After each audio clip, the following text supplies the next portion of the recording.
Good evening, Barbadians. For those who don't know me, my name is Patrick King. Barbadians, I come to expose some intellectual frauds in this country. Some people in this country who others look up to, who are intellectually dishonest. They must be called out and called out for who they are.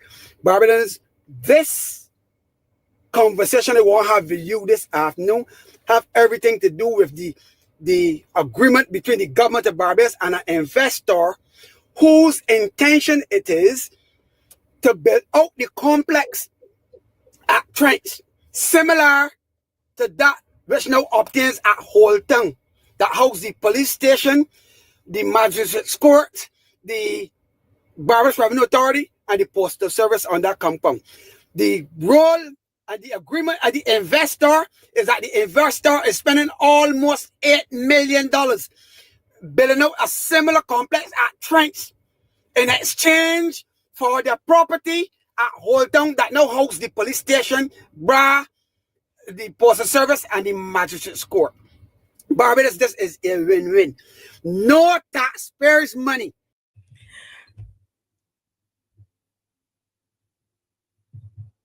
Good evening, Barbados. This is the Marcia Week Show, and we are coming to you live from Barbados. Barbados, where else? The most easterly Caribbean island, and we are excited to be with you. Tonight, we're going to delve into that video that has been making its rounds on social media from Patrick King. We know who Patrick King is, political operative, and we on this show we call him another name, PP. Now, I want to say to everybody here, if you can tell me what PP stand for, okay, if you can tell me what PP stand for, you're going to win one of the cup, the Marcia Week Show Cup. Okay, so that's Patrick King, political operative, but on the show we call him another name, PP, because we know that's what would have drew him out to be doing this, sending out this kind of video, right? So, but we're going to break this video down tonight. We're going to react to it in this show, which is called Strict Guardians of Our Heritage. These fields and hills are still our very own. Strict guardians of our heritage. These fields and hills are still our very own. That is what we are dealing with tonight. And on the show, we are going to have Tyrell Jordan, and Tyrell is going to be talking about music. We're gonna look at that a little bit about music and the mind. All right, and then we're going to have Mr. Victor Lewis from St. Joseph. He's going to come on and tell you what is happening down there. What is a colonizer doing down there in St. Joseph? He's going to be on with us tonight. And Glenn Murray is going to be on. We're going to break down this Patrick King video, and you're going to join in the discussion of this political operative that is, sending these things out. And so we're going to break it down tonight. Yeah. So we ask you to remember to share and to like. And then guess what, guys? Tonight, on this day last year, something major happened on this day. You tell me I'm giving away 2 cups tonight? Something major happened on February 9th, 2024. Who can tell me what happened? Excuse me. February 9th, 2024. Something major happened in Barbados, okay? And then you have to answer. I see some of you have the PP, right? Mark Bolan is the winner. Wait, no. It's not Mark Bolan, but I will have to give it to Steve. Steve Moore got it. Steve Moore got the PP right. That is the title for him on the show. But Steve, you're away. So we're going to give the cup. So you get one of the Marcia Week's cup. that goes for 50 Barbados dollars. Part of it goes to charity. We were giving part to Amaya, but Amaya is now being taken care of. So we will give the other part to another charity. Okay. But we want to congratulate tonight Mac Bolan. Mac Bolan. That is the name that we gave him on this show. Right? Where's Mac Bolan's name? Yes, so Steve Moore was the one who got it. Okay, but we are going to give it to Mac Bolan. Mac Bolan, are you in? Are you in? He wasn't first. He wasn't first. Who's saying he wasn't first? No, I see political pimp, but I never saw. Nobody said political prostitute. Nobody but Steve Moore was the first. You can look and tell me. Loyal Dalter always help me out here. It was Steve Moore that I saw, and then I saw Matt Boland. Okay, and then it and Judy Jelks got the next question right. What happened February 9th, 2024? Ralph Thorne crossed over. It was a Friday evening. We will not forget. We were right here on the show. And we had, out of the blue, Barbados had a leader of the opposition. Okay? And that happened last year, February 9th. All right? So, my guest is here waiting, but we're just going to go right into the national anthem, and then so I'll make sure I remember the winners of the cups tonight. Okay, so we're going to go right into the national anthem.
All right. Awesome.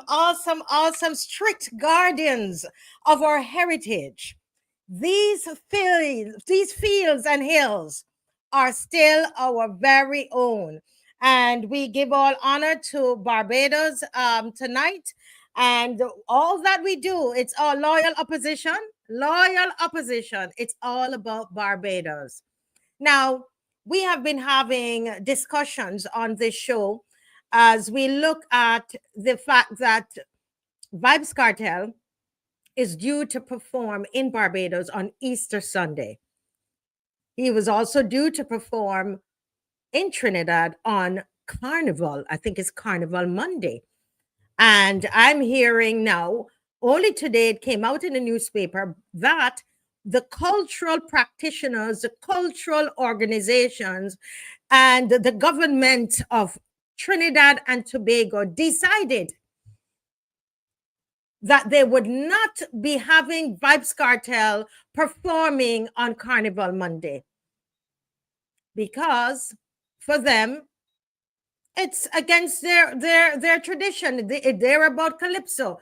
Vybz Kartel is singing dancehall. Dancehall is not soca. Dancehall is not calypso. So here they're making a decision on music, right? They're making a decision on music. He's due to perform in Barbados on Easter Sunday. And we've been having a discussion in Barbados about the influence of music on the minds of people. And we're at different ends of the pole. Some people say there's no it doesn't affect you. There's no influence. It doesn't, Well, tonight we have a young man from Jamaica, very conscious guy, Mr. Tyrell Jordan. And Tyrell has been with us. He is an activist. And I tell you, especially in the pandemic, this man was spitting out truths to us and teaching a lot of us adults a lot of things. Very, very conscious, has his head on. And he's from Jamaica, my homeland, and I'm very, very happy to have him tonight. And while he's not going to speak directly about Vybz Kartel, he's going to speak generally about the influence of music on the mind. Welcome, Tyrell, to the Marcia Week Show. Thank you for having me. It's a pleasure, always a pleasure. You're one of those young men that I tell you that when you open your mouth, there's just so much truths that come out, and you say, wow, why you're not playing some video games and thing? You spend your time doing a lot of research on the internet, right? Yes. All that were founded in my spiritual awakening fully during the scamdemic period, which is what I call it, a scamdemic. So I found out many things. It wasn't anymore just about a so-called virus and a vaccine, and it opened a spiritual door of knowledge. Yes, that's wonderful. Well, I know that you are going to be talking to us tonight about music and the influence of music on the mind. I'm looking forward to hearing what you have to say. So go right ahead. All right. So greetings, everyone. Once again, my name is Tyrell, and quickly, I am a young entrepreneur here in Jamaica. I also am a conscious leader of one of those groups who pioneered against the agenda of the scamdemic here in Jamaica as well. Now, originally, the topic mainly was about Vybz Kartel coming to Jamaica. And coming to Barbados.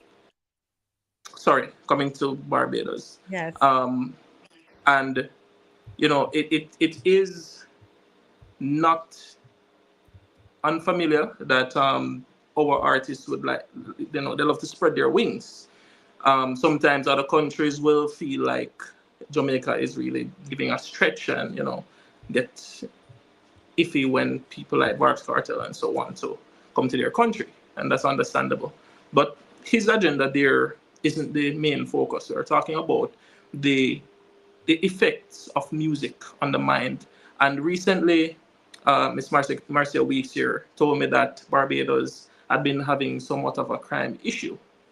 And tying this presentation into the realities of music, I just wanted to correlate it with music like that of Vybz Kartel's. So, does music affect moods and relative stress? Yes. Now, with regards to Vybz Kartel coming there, I'm not going to make him the main topic, but we have to understand that the effect on the youths in Barbados will go one of two ways through his music, which is either positive or negative. it depends on how much the youths of Barbados really, let's say, like Vice Cartel and the music, as compared to them comparing it to their own. Because I understand it's a music festival on April 20th. I did a quick numerology on April 20th, and I realized that the number 420, 420, it pops up a lot. And it's, I guess, no doubt, that's why it's one of their only holidays. 420 in numerology represents the union of our intuition and spirituality. But we know that when these systems use it, they usually invert the purpose of it. Sometimes to create disunity and break spiritual beliefs and practices. Anyhow, let's continue. So first things first. But can I ask you, Tyrell, to just repeat what you just said there? While I'm not a student or and I'm not into numerology, but I know that numbers matter. I think what you said there is very, very important. You said that the April 20th. Can you repeat what it means? I'm writing. Yes, April 20th, which the number is basically 420. And yes, if we add them up, we get the number 6, which is, the number that the occultists like to use to manifest their reality.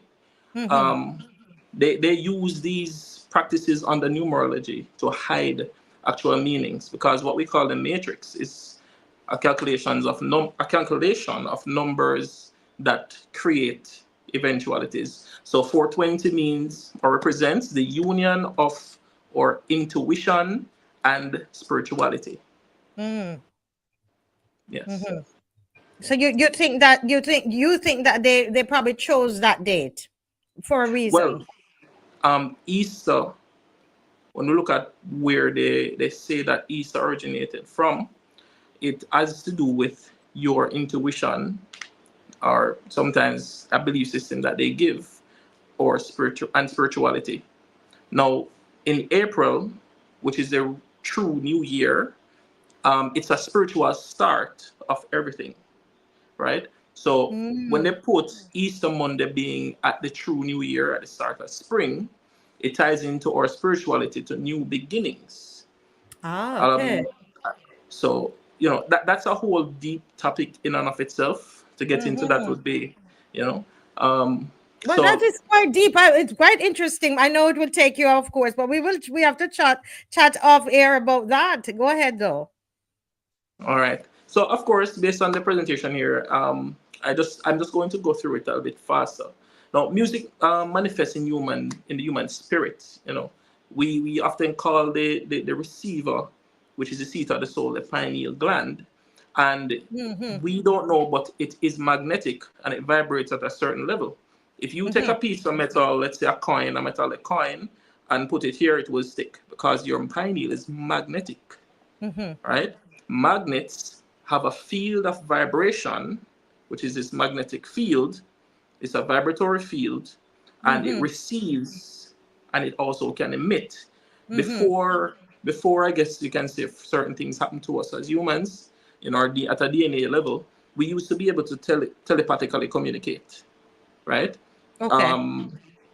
But the whole issue of that is also a whole another topic. Anyhow, music affects the pineal more than anything. And the brain is basically made of musical neurons. Let me correct. Electric neurons that responds to musical frequencies, right? So if I don't remember the name of that machine they use. If they use that machine to do a brain scan while certain music are playing, whether happy, sad, whatever, it can map the brain's response, electric response to it, seeing how the brain lights up with these different situations, right? So moving right along, slide 2. So music's influence it influences us in many ways. It can trigger dopamine or endorphin responses, which creates feelings of pleasure and well-being, right? It can also manipulate us into feeling anxious or depressed, or it can be a stress reliever, and it all depends on the frequency. The aspect of memory Um, Properly tuned music can improve our memory and our brain functions, which is basically the rebuilding of your nervous system. And I sent something to you, Ms. Marcia, just recently in WhatsApp. I'm not sure if that can be shared with regards to the type of music frequencies. Right. The two main types right now. Right. No, that they have. I think David sent your WhatsApp that came in while the show was going on at 7:09 p.m. All right. So yeah, just keep going, and then he'll change the slide when he's able to. All right. So moving to the third slide, as I was kind of alluding to regarding music's effects on the brain and the nervous system, frequencies can actually regrow neurons. That's why in these futuristic movies, you see them have these things all called med beds that can heal through basically wireless frequencies, but it's actually frequencies, music that they're using, right? So here on the screen, we're seeing two comparisons of two scaling of frequencies for music, which is 432 hertz, which is a good frequency to tune music to, or let's say a natural frequency, as compared to 444 hertz that most, let's say all the music now is tuned to. And if we do our own research, we can see that. If you look on that picture there on your screen, you are going to see, like, for 432, the frequency wave is much more, let's say, symmetrical, more in unity. Yes, more in unity with nature. If you've ever seen the flow of life, these frequencies which mimic somewhat the flow of life are on a better frequency than that on the right, which is the 444 hertz, which disrupts our cognitive functions. Sometimes we're listening music, especially with headphones or earphones, and we don't even realize that we're having some type of an headache because of that. And it's because of the 444 hertz music, which is disrupting our mental brainwaves.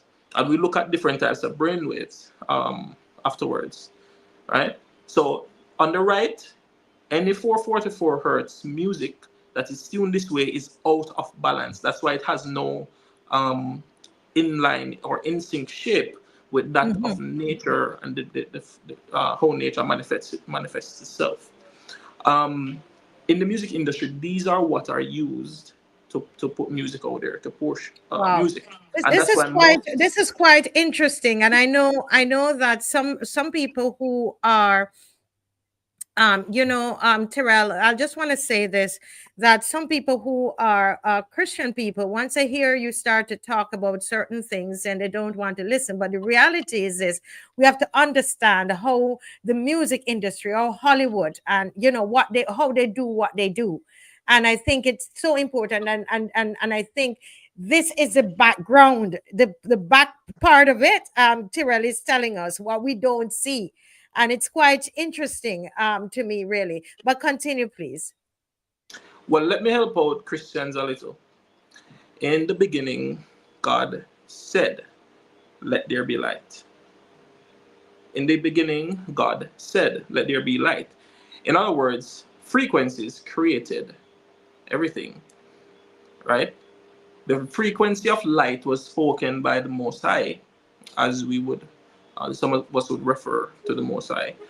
A frequency was spoken. Everything was made from frequency, which manifests into everything else. Light is the basically the conduit for which we see all of the illusion that is around us, which some of us would refer to as the matrix, right? So this is not far out from what is stated in Christianity. They've written the Bible in a way where you're taught to just look at it from a literal standpoint, but they didn't show you the figurative standpoint or spiritual standpoint. But for time, we're just going to get back on the music for time. But we will always get into this. Yes, thank you. All right. So just so we can go back to the slide, because the main thing really is having people understand the influence of music. Music and for the the 420 music festival, that cartel presence can either enhance the standard of the state of mind of some of the youths, or it can further lead them astray, which we are hoping it is to enhance. Right now, we're going to the 5th slide, where we have a video that speaks about the chemical response of music and how that attributes to even dancehall, let's say. So go ahead and play.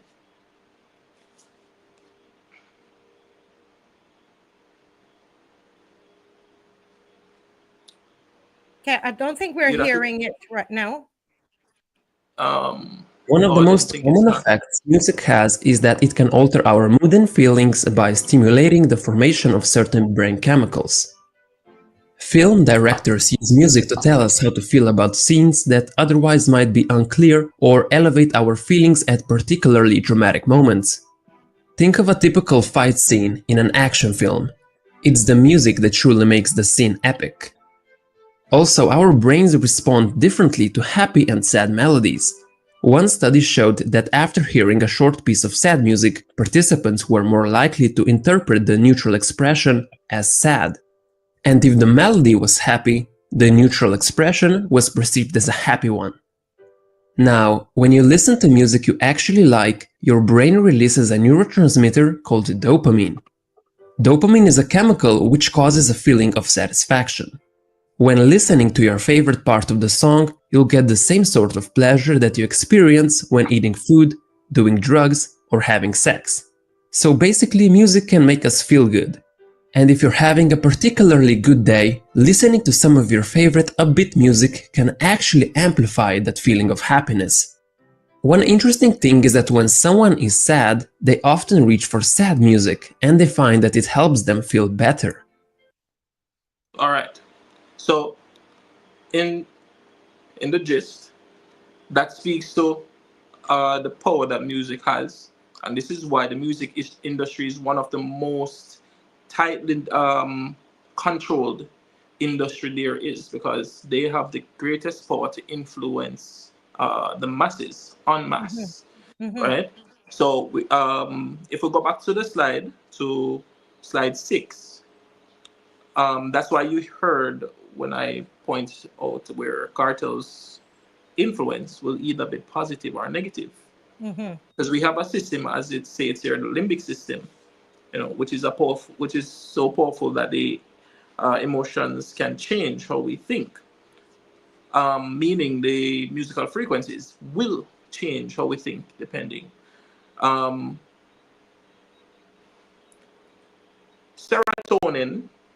if we go to the slide 7, serotonin, the neurotransmitter for happiness.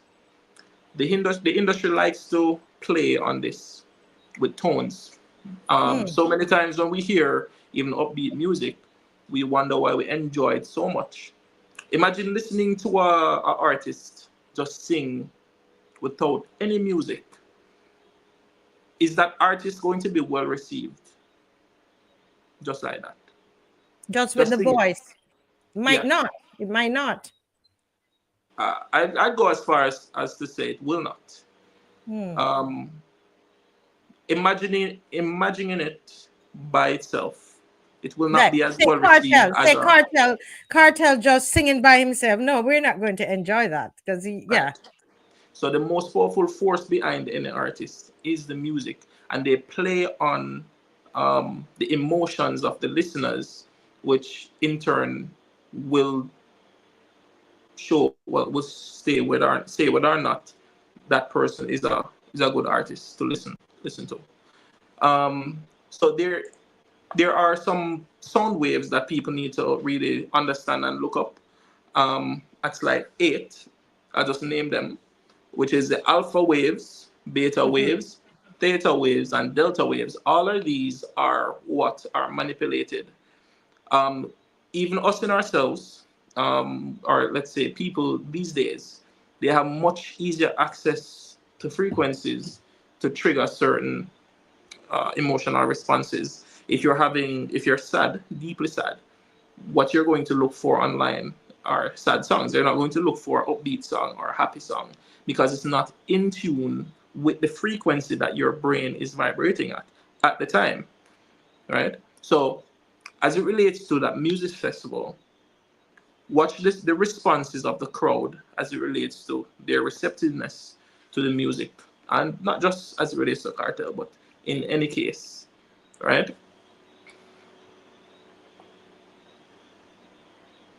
As it relates to mental illness and the cognitive relations to brainwaves, that we don't really necessarily have to go into right now. But what everybody needs to understand is we have to be careful of the type of frequencies that we take in, whether it is through apps on our phone, music players, the TV, the radio. Listen to the body's response, right? Listen to the body's response. What mood does it put you in? Now, crime in Barbados is nothing uncommon to anywhere else.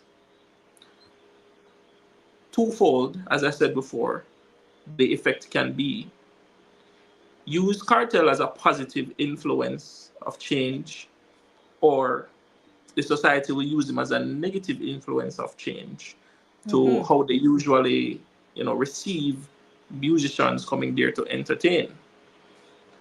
The good thing about us as a people, as it relates to music and its influences, is we also have the power to manipulate its influence.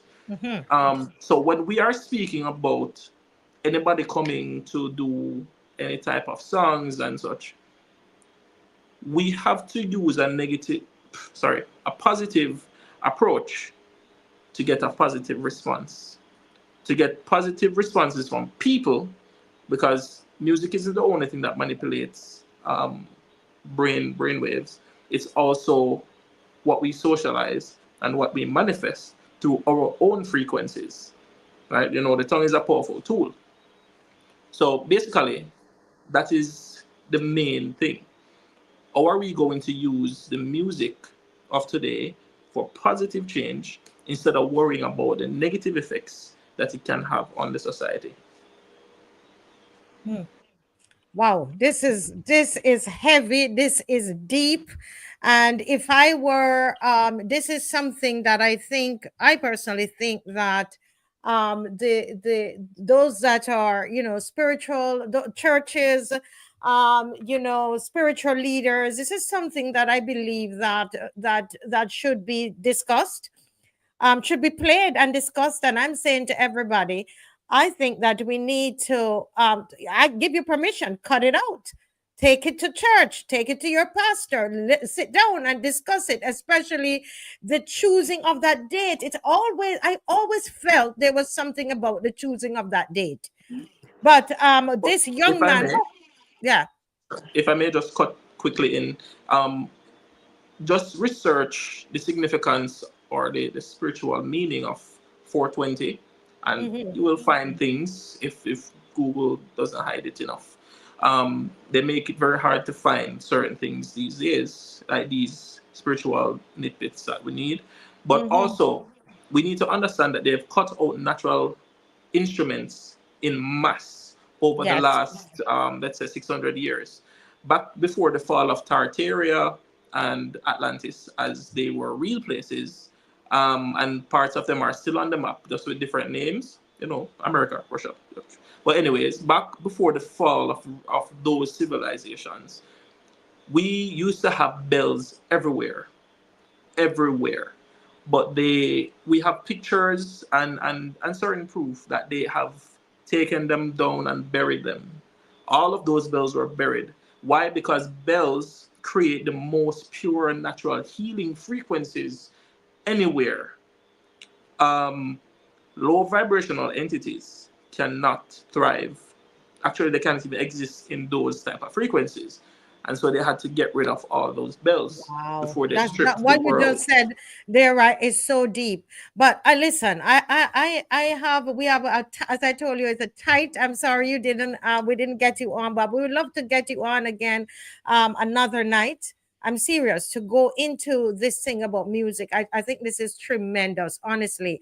It's enough for us to go and research ourselves and to get into it a little bit more. And listen, Terrell, I have 3 sons. I always say that before I ask young men their ages. I could be mommy. How old are you, son? 31. 31. And this is what we're seeing. So many of our young people are just wasting away, especially our young men. And aren't we happy to see this young man tonight, whether you believe what he's saying to you or not, but to come to us with such a deep analysis? Isn't this amazing? I will always compliment young men because I know they get a raw deal.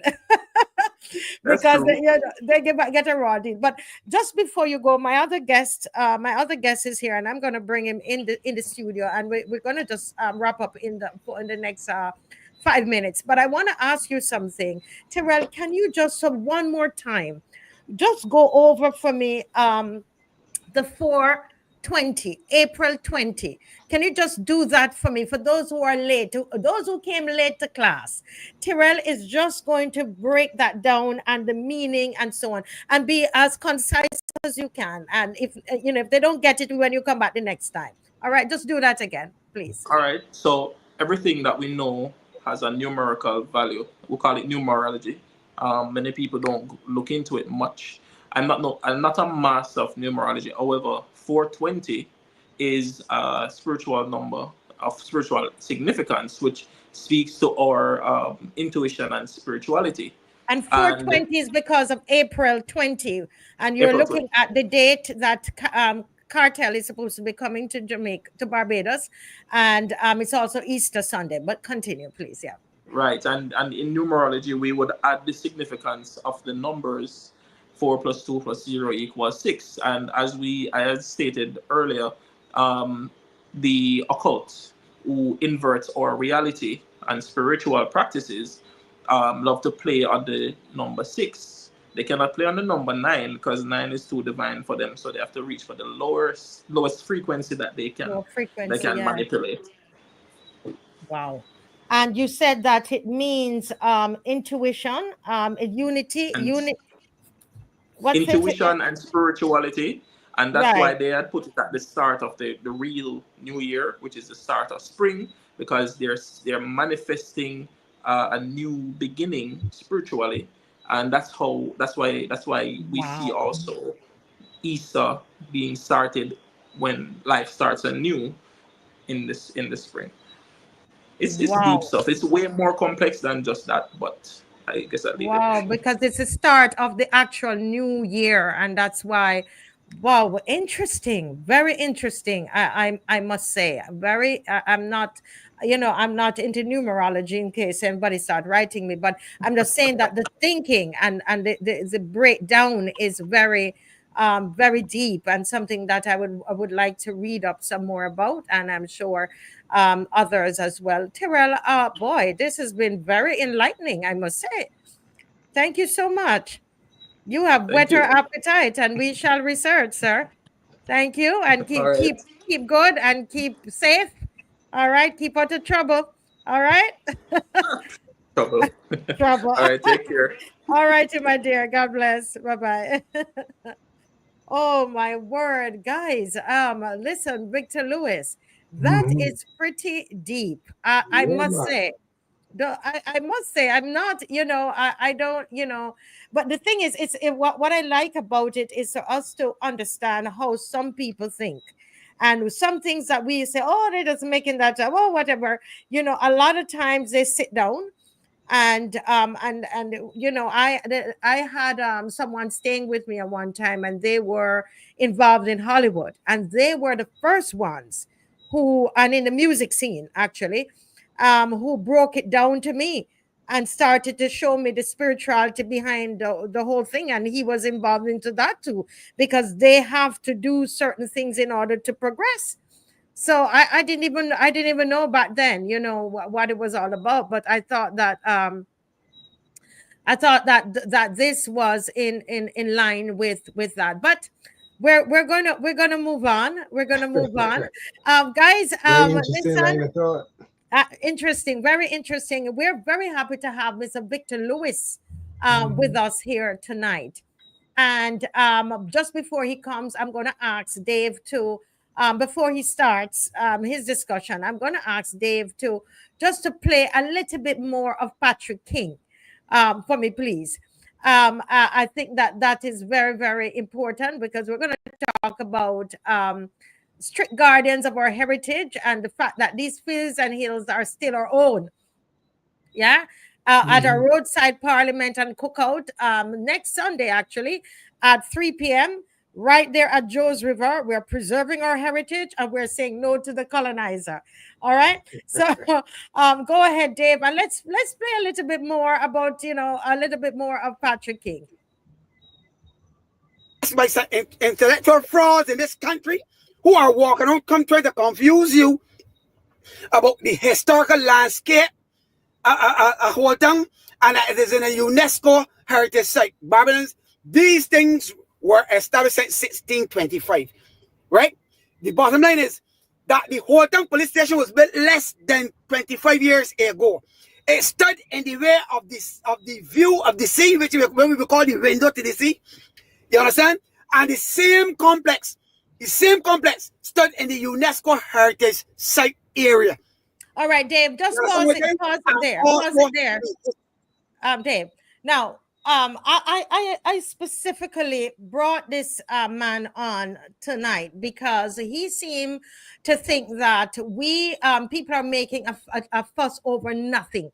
He's saying, Patrick King is saying that it's a win-win for Barbados for us to have all of this development that is happening, and he's speaking specifically of the whole town issue. But he tends to feel that, it was the same nonsense that was being said about the one in town, the Hyatt in town. And I guess he feels that, it's bringing economic benefit to Barbados. So let me ask you, when you think about Joe's River, when somebody says to you, Mr. Lewis, why are you making all of this fuss? Why are you making all of this fuss? It's bringing economic benefit to the country and to St. Joseph. Don't you need some economic kind of revival or something in St. Joseph? What do you say to that? Well, it's interesting, Marcia, that you brought on Patrick King, because I don't think that this discussion really would entertain his line of thought. He doesn't really understand generational wealth. If he understood that, then clearly his general attitude towards what is happening in this country would be significantly different. But we know the characteristics, with all due respect, of yard fowls. Yard fowls do some very questionable things, and we understand, that behavior. So I don't really want to entertain that level of conversation concerning Patrick King at all, with all due respect. We understand that the area there in Joe's River, that's part of our generational wealth. Gabby said, my father did bear there, my mother bear there, and I don't bear there. Gabby was speaking about generations of embracing these areas of our country. When you think of the Joe's River Gully, and you can look at the history as it relates to Joe's River Gully, we understand the value of that, not only to generations past, but for generations to come. We understand that the people now that want to come into our country and establish these developments, that they understand generational wealth. They understand that if they invest in these things, they are taking away from us what we have for generations to be invested in their families for generations. That is why Arabara says, one day we will wake up and find that this Barbados is not our own.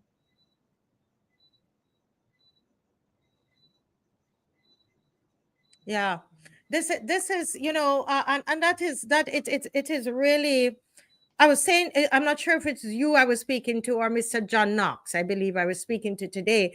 And I said, whenever it comes on to this subject, there are some subjects, the thing, the subject of the crime makes me sad, but this particular one, it just angers me to think that we would really do this to ourselves. And as you said, this is our generational wealth, and we're picking it up basically and just giving it away because we need money right now. Yes, this is not, my stance on these issues is nothing about Victor Lewis. Nothing, period. My father came. He had land. He invested in it. He passed it on to me. His grandfather was there who passed it on to him. Am I now thinking about Victor Lewis? Of course not. I am seeing all those children at St. Elizabeth Primary School, at St. Joseph Primary, all those children we see in our school buses day by day. What are we leaving for them? When we encourage this kind of behavior in our country, where people can come and remove a civic center, remove the drill hall, remove government house, and establish these structures, this type of investment, who benefits in the end? And we can see the ethnicity throughout. It is not a person that looks like you or I. I can look into Bathsheba and see what is transparent there. Those individuals who are investing in these properties do not look like you and I. Where will our children be? When we look at those little kids going to our primary schools, what will they be? Of course, he doesn't look like me. Certainly not. But he comes out of another country to invest in this country and take away the social, economical, and therapeutical benefits that will be attributed to generations to come. They come to take it all from us, and then we leave our generations empty.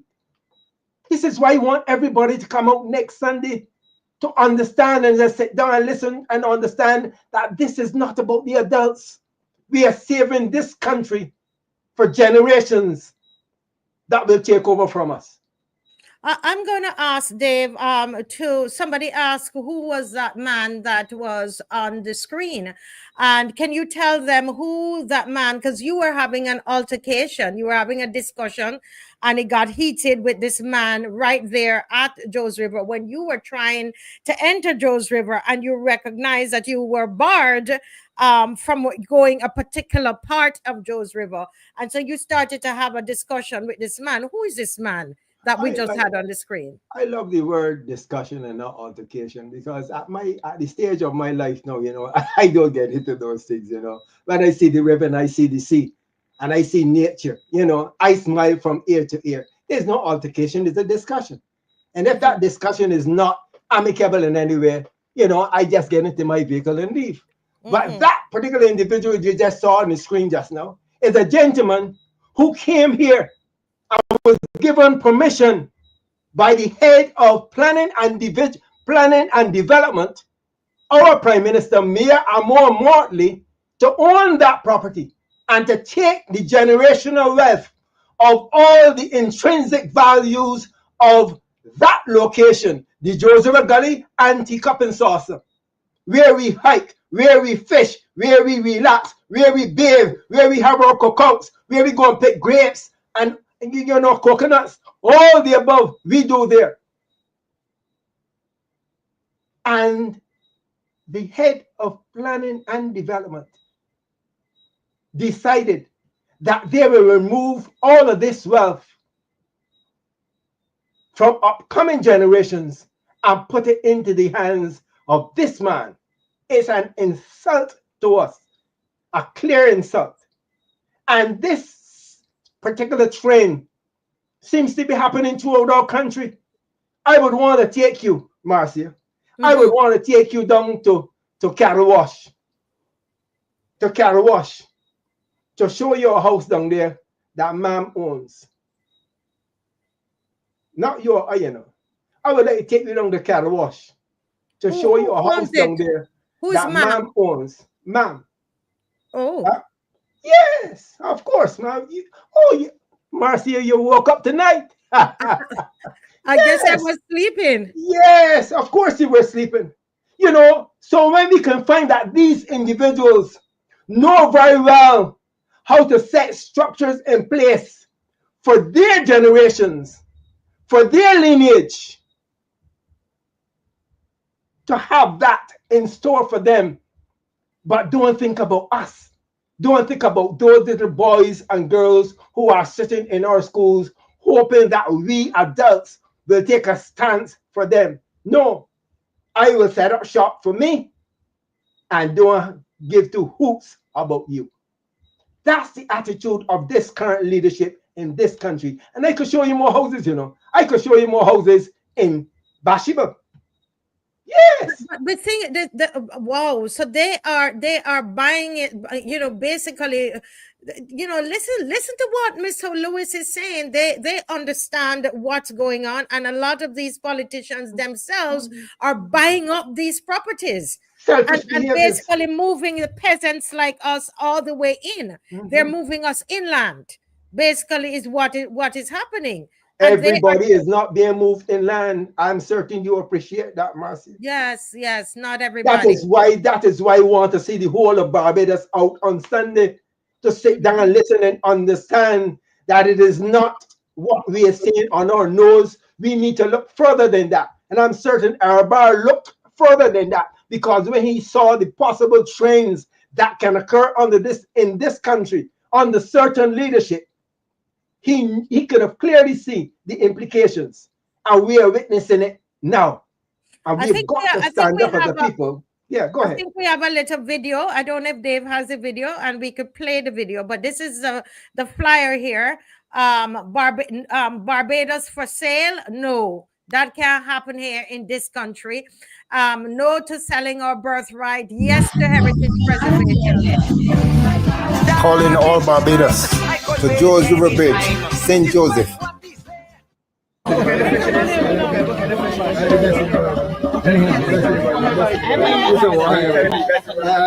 We don't want to do this, because what we are doing here is going to block you out from this side. 5:30 p.m. Massive cookout. Big roadside parliament. We cannot awake one day to find that Barbados is not our own. Hear from veteran speaker Nigel Newton. Our heritage, our own. Let's enjoy it. See you there.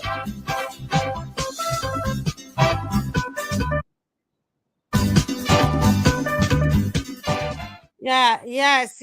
I mean, it's going to be really, really awesome, guys. And so we are there because the people from St. Joseph said to me, Marcia, let's bring the loyal opposition, right, to St. Joseph. You remember the last time we came down, and we had a big fight there, almost.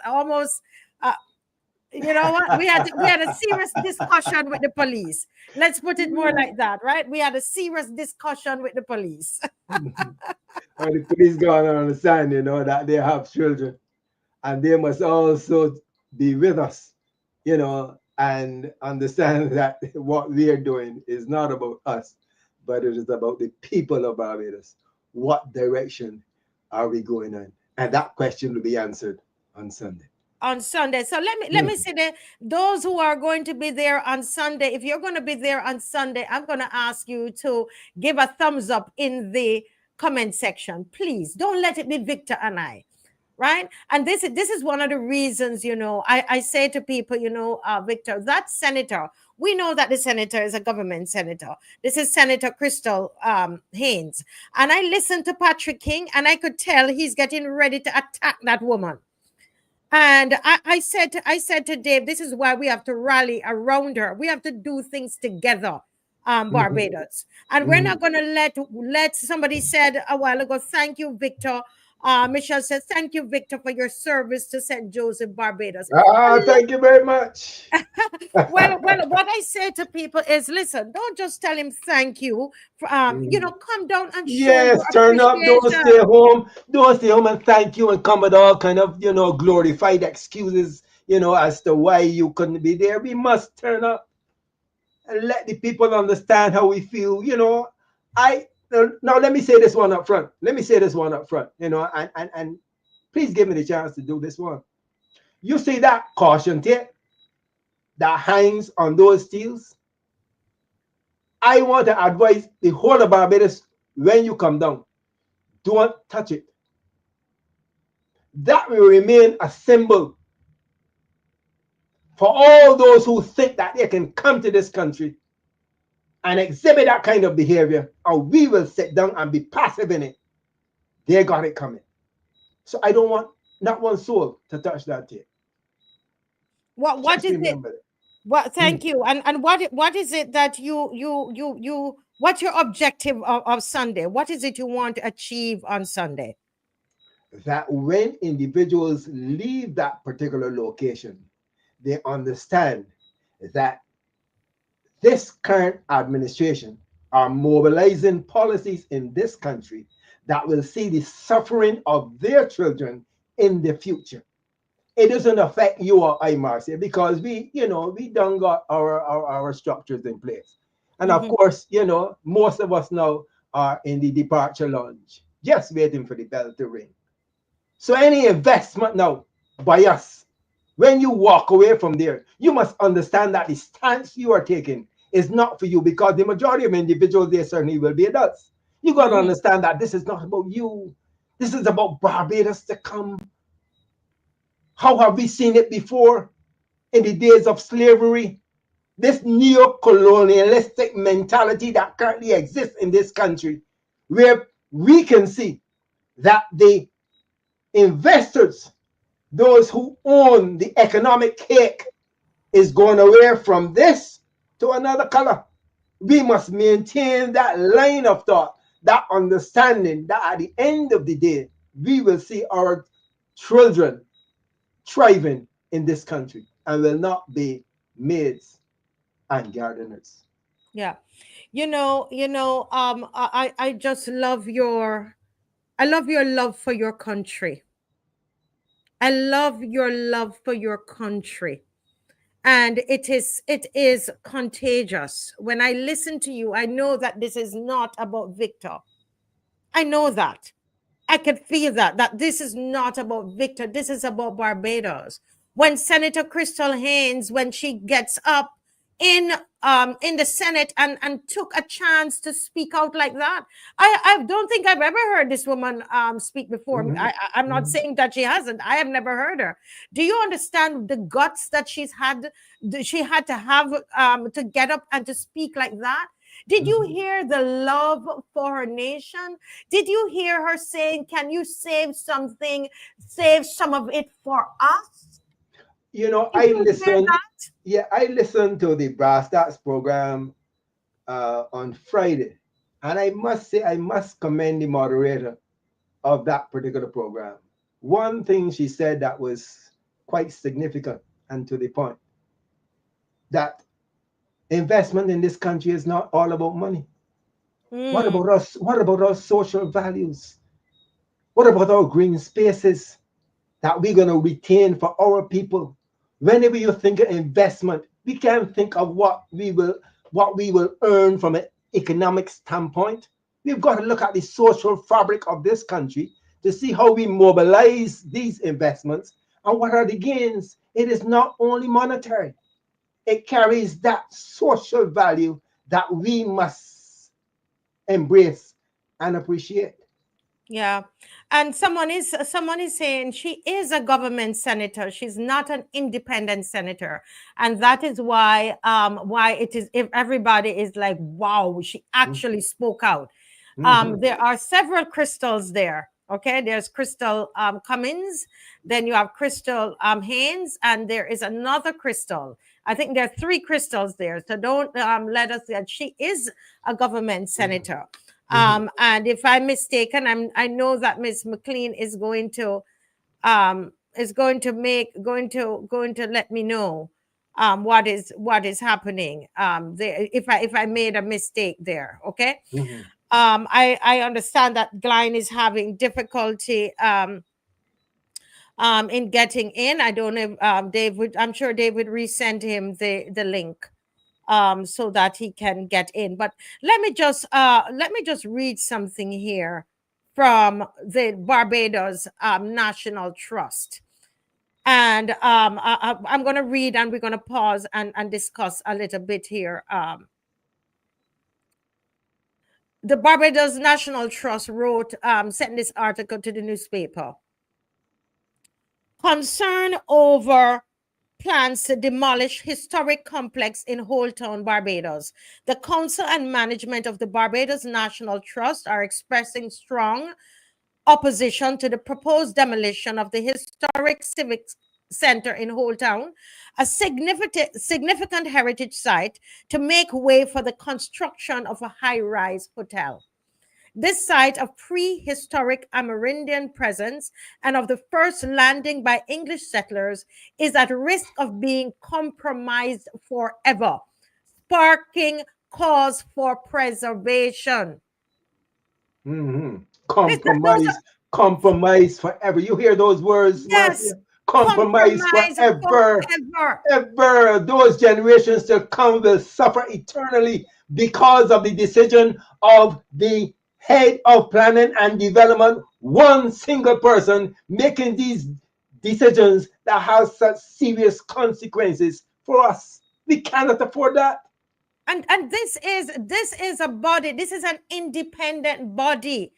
This is an independent body. And when you hear somebody like a Patrick King that is going to come up and call these people that he's calling, speaking against these, calling them intellectually dishonest people. And I recognize something, Mr. Lewis. When I went online, I realized that the comments of the yard fowls are all the same. It's almost like they sent them a script, and everybody's calling them intellectually dishonest. That's a term that they're all using. Look online and you will see it. Because just like the word generous. Yeah, that's the word that they're using. But the National Trust, it goes on to say the Old Town Police Station, a part of this civic complex, is designated as a listed building in the amended Physical Development Plan of 2023. The Old Town Civic Center is listed in this document as one of the 16 strategic development areas in Barbados. This building is also considered by the Barbados National Trust to be a building of historic interest. Okay, so you're going to tell me ma'am is going to defy the Barbados National Trust? She is going to defy, it's her. Don't hide behind anybody. Come out. You come out. She comes out and she speaks on Trump. You noticed the other day, she comes out and speak on the immigration. Come out and talk about this. Come out and talk. Come out from your hiding and deal with this. As stated, these areas have the potential to act as catalysts for the regeneration of their communities.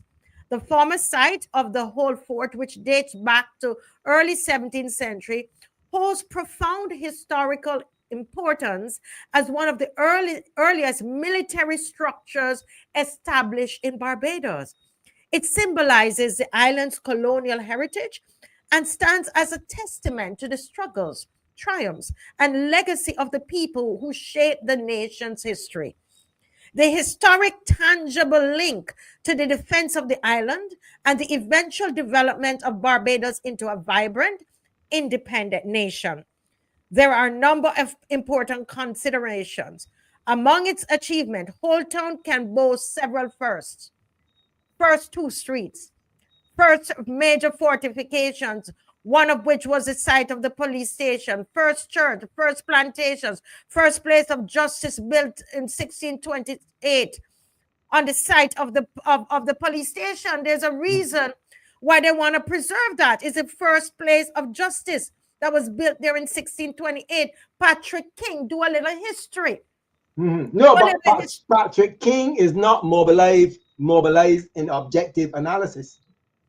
You know, as soon as he hears ma'am's words, he runs and gallops in all directions.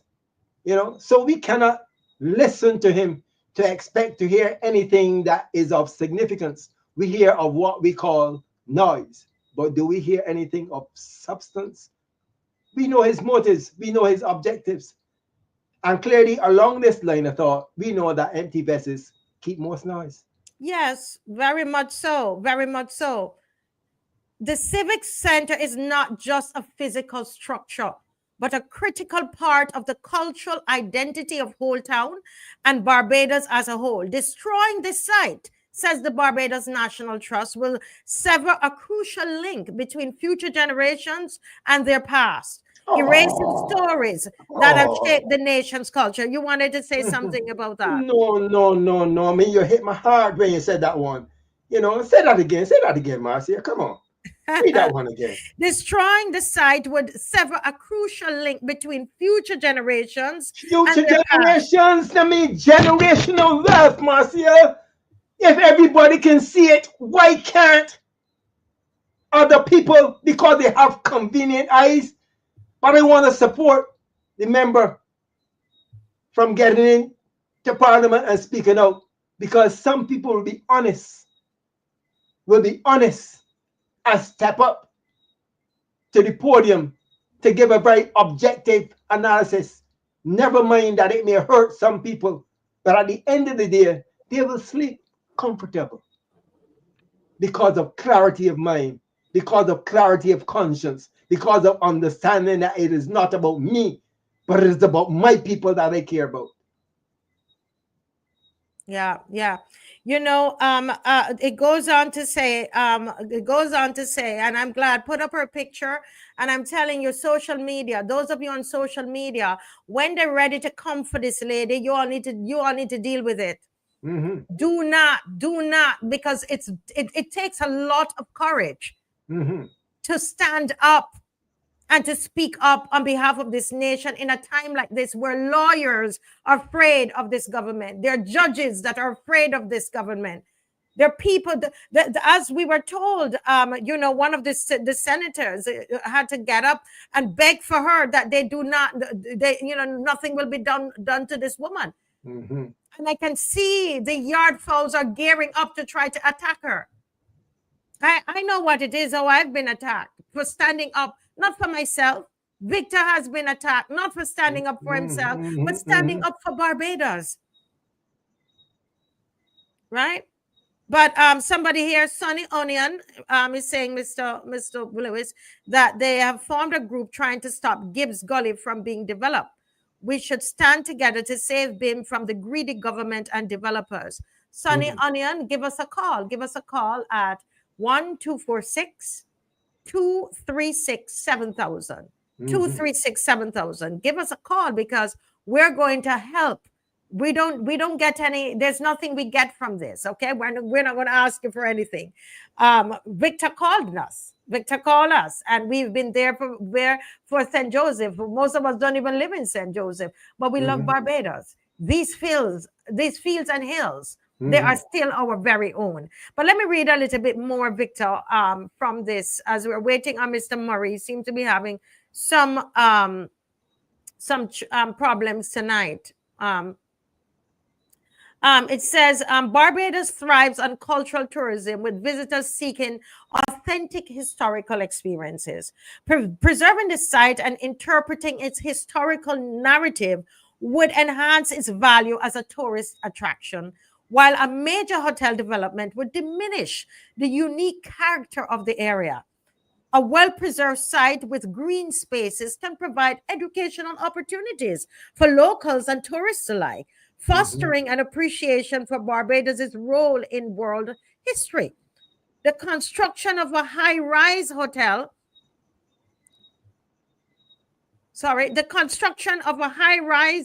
hotel could introduce significant environmental challenges. Now, we have a champion of environmental champion living in our country, don't we? Of course. We have an environmental champion that has gotten awards all around the world. And those of you who are listening, it's your darling, the darling Mia Motley, who is the environmental champion. And it is the same darling Mia Motley that is causing us environmental challenges in Barbados, right, Mr. Lewis? How ironic. We could only laugh, boy. When you think of Joe's River, talk to us about some of the environmental issues and challenges that what they're proposing to do could possibly do for happen in Joe's River. Marcia, Joe's River is our therapeutic center. You understand the meaning to therapy? You know, therapy. When I can just walk down there at 4 o'clock in the morning and just sit down on a rock and listen to the water flowing and nobody interferes with you. That's therapy. That identifies with what I want 24/7, anytime, any day. That is how it has been for generations. Guys will go down there at night. The best time to catch crayfish at night, not in the day. They will travel into the gully from Gagsel all down to the sea at night and catch their crayfish and enjoy it. Fellas will leave home at 10 and 11 o'clock in the night and go fishing till morning and relax. Guys will go up in there picking grapes. Folks will hike through there. And we understand how they feel. You can see the enjoyment on their faces when they interact with that dimension of nature. So certainly a billionaire understanding and seeing the value of that is going to go all out to seek to ensure that that is no longer ours, but now becomes his, now becomes part of wealth for that generation, not our generation, you know, for that generation. Certainly, any person who seeks to invest, they're going to go and do their analysis. And when a billionaire looks at this and can see the long-term value, not short-term, you know, not short-term, not $1 million today and $1 billion next week. He's looking at the social and financial impact for his family for generations to come when he is dead and gone. When I am dead and gone, I want to die with a clear conscience, understanding that Teacup and Saucer, Joseph Gully, you know, I can't really talk now about Dennis Money Hill because that has been destroyed. But let's just hope that we can, you know, we can salvage what is left of it so that, you know, that panoramic view that we enjoyed all over the years will be part of us once again. Yes. I have we're going to try to see if we can get this call on the line right now. I have the person, I think Sunny. Is this Sunny on the line? Yes, hello, good evening. Yes, good evening. Can you hear her, guys? I'm hearing a little low. Yes, try again, Sunny. Good evening. Hi, good evening. Is that better? Yes, I'm hearing you. I hope the others can hear. Can you hear her? Yeah, I can hear, but she's a bit low, so I'll just try. She's a bit low. Okay. Yeah. Oh, okay. She's okay. It's better now. Keep going, Sunny. So, Sunny, thank you for calling. You're starting a group that wants to preserve a particular site in Barbados. Can you tell us more about that? Yes, please. I started it over a year ago when I heard about a particular developer who's English, who was actually trying to build on the gully between Gibbs and Mullen. And this is a really important ecosystem because everything that comes down from the ridges above us at the east, so from Black Bess and all that east ridge, all the rainwater comes down and is filtered through the trees and the soil through the gully before it gets to Gibbs Beach, which is a very important reef. And we have the Barbados thread snake, we have troops of monkeys, we have various other animals in the valley that need to be preserved. And as I said, also the ecosystem, we are in great danger of flooding the whole area, which is flooding anyway when we get big rain. And they are just allowing people to develop on the gully. It's outrageous. Not just on the gully, but also to the south of the gully. They want to put on an inland hotel, townhouses, villas, clubhouses, the same developer. And it's just going to destroy the whole semi-rural area of Gibbs and Mulling, destroy the whole feeling of this community, which is full of all sorts. We've got lots of Asians, we have all sorts of Canadians, Americans, British, and Solutions, we have Trinidadians. We're a fantastic community, and we all live here very happily. But if this happens, it's going to turn us into some sort of Miami hellhole. And I've been speaking it at St. Peter Speaks. I've been down to St. James Speaks. I've tried to talk to the Prime Minister about it. We've had meetings with the planning department, the town country planning, who are very, very deaf to our protestations. I'm trying to get in touch with the Mr. Fordy, or Ford, I'm not sure how you pronounce his name, who is now saying that gullies are part of our real life. But, you know, you try and say, well, can we need to talk about Gibbs Gully? And I get nothing, just blank. Town and country planning. I've brought this group with over 60 households in this area who have joined the group called Gibbs Gully, the Gibbs Gully Preservation Group. And we all protested against this. We've all put our protestations in writing. But they're just keeping us in the dark. You know, just get stonewalled every way in which. And they're just looking at the money that they'll get. You know how it works here. Yes. They're making their life of their own pockets. We know this. So it's a very tough fight. But I think us and the whole town people and yourselves and all the other developers who are coming into threat. I mean, I'm sorry. I was born in England, but this is my home. I love Barbados. This is where I live. My spiritual home. This is my island to me. You know, I love all you Bajan people. I'm part of your community, and I just love it here, and I don't want to see it destroyed. So I think we should all just join together and fight these people that want to destroy our Oh my God. Listen, you're giving me goosebumps right now because oh my God, I don't know if anybody feels that what you just said there, because I myself wasn't born here. I'm from born in Jamaica, but this is now my home. I've lived longer in Barbados than I've lived in my home, and every time this issue comes up, Sonny, it just boils inside of me to believe that we would want to destroy such a beautiful country. You know, and so listen, but you know, Sonny, what I will say to you is that continue to do what you're doing. What we've done, we've brought Victor, who is on the show. He had to take it to court. He had to get a court injunction to stop that billionaire there in St. Joseph from stop. You know, they were planning to basically build a wellness center inside the Joes River. And yeah, inside it.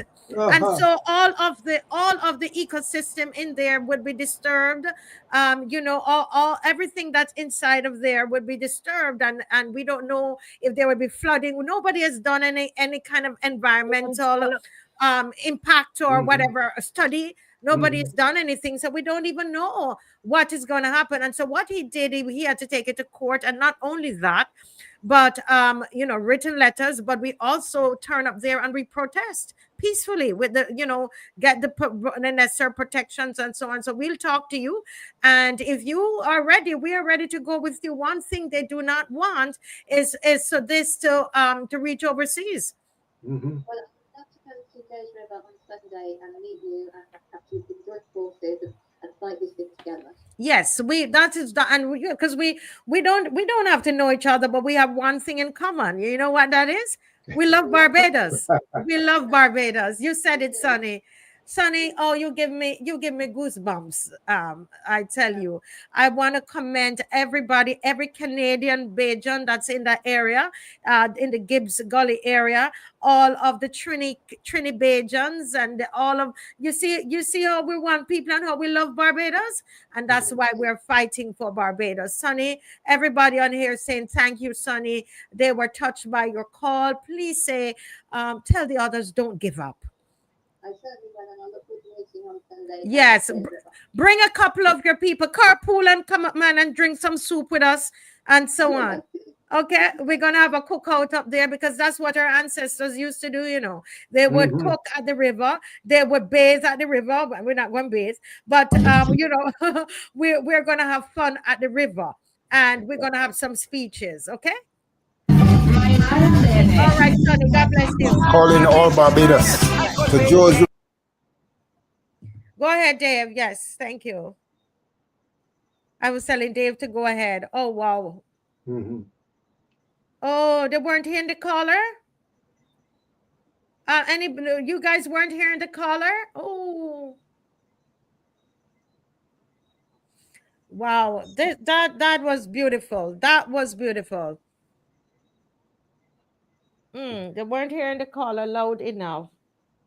Yeah, it was on the low side, so you might have to do an interpretation of what she said, you know. Yes. Okay. Somebody said they heard, but it wasn't too clear. So what is happening there? You want to share? Go ahead, Mr. Lewis.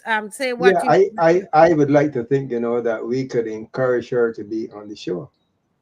Yes. You know, it is only 166 square miles. If she needs transportation, I'll do it. I don't have a difficulty with that. You know, so we need to get these individuals on the show to really ventilate our feelings, to give Barbados a greater understanding of what is going on in this country. So Dave can lift the audio because they had the video running. That's true. We can yeah, go ahead, Dave. Thank you. Calling all Barbados to Joe's River Bridge, St. Joseph.